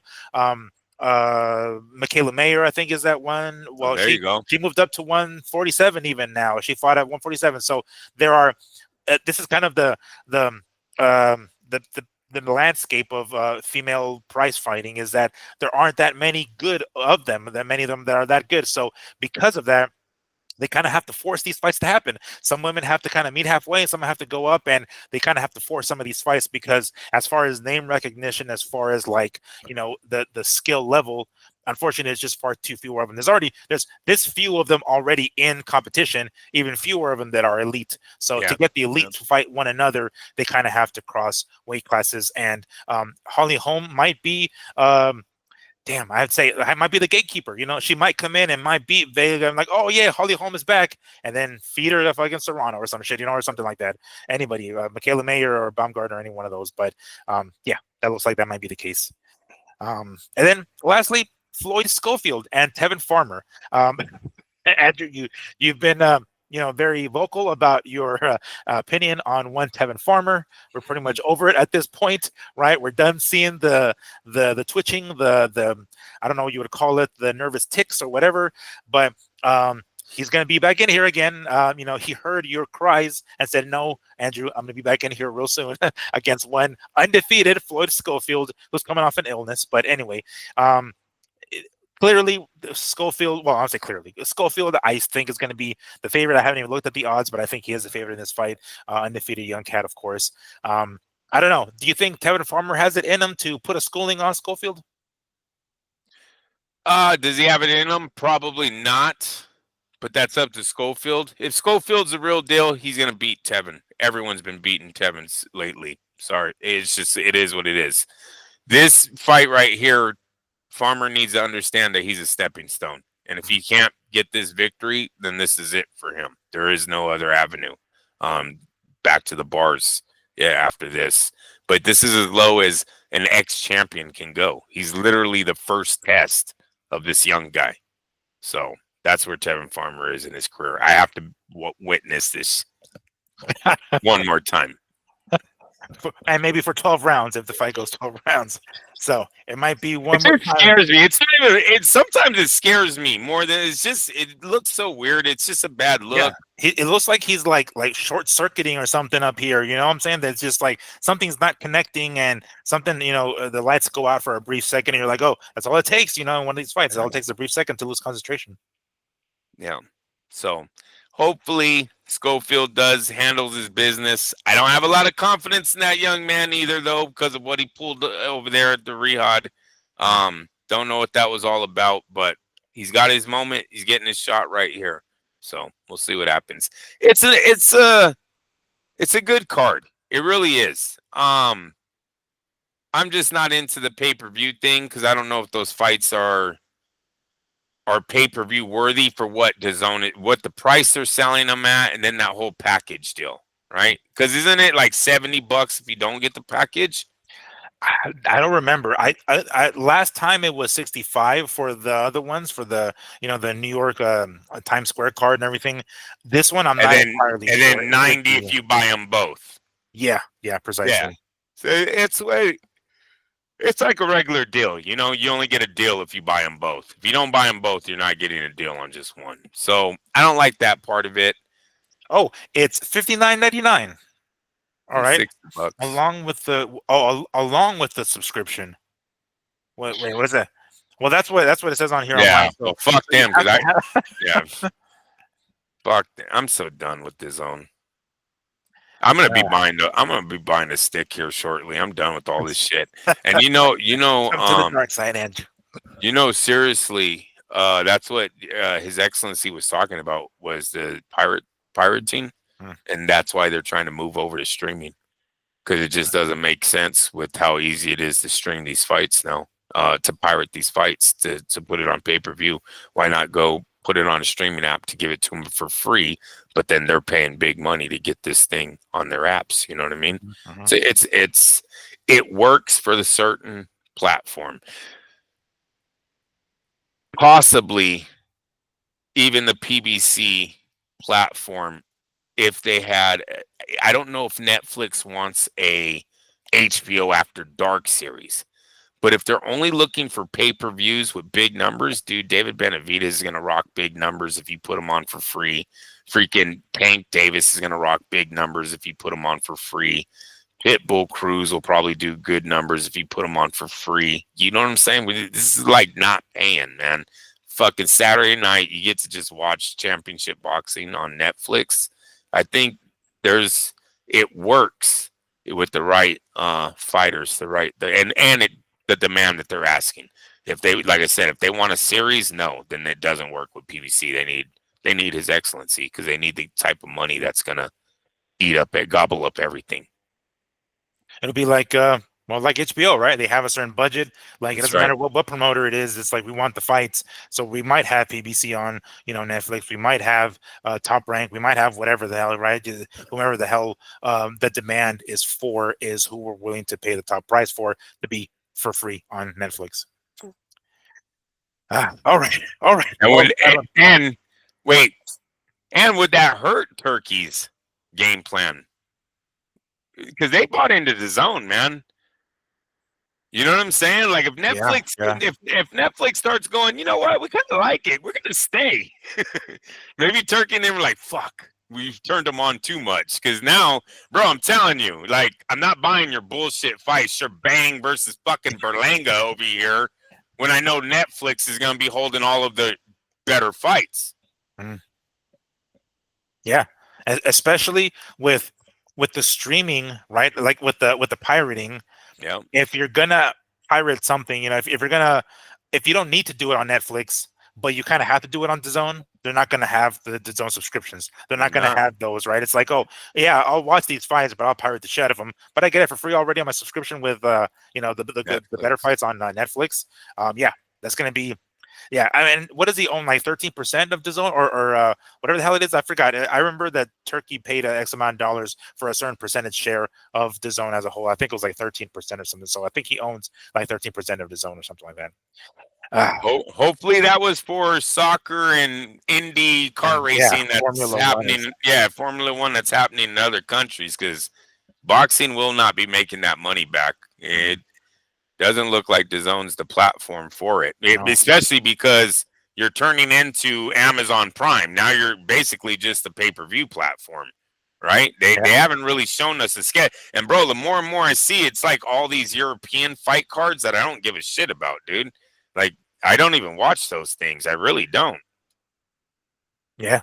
That that's that you pull the trigger on the wrong one, Turkey. You put some money. You probably should have put some money on Netflix instead of DAZN. But I mean, if you think people are going to tune in to watch competitive darts, I think you might be wrong. Because I sure as hell don't do that when I have that's not why I pay for my DAZN subscription. It's for the free fights, not for competitive bowling or some shit. But anyway, that will wrap it up. We appreciate you guys' patience.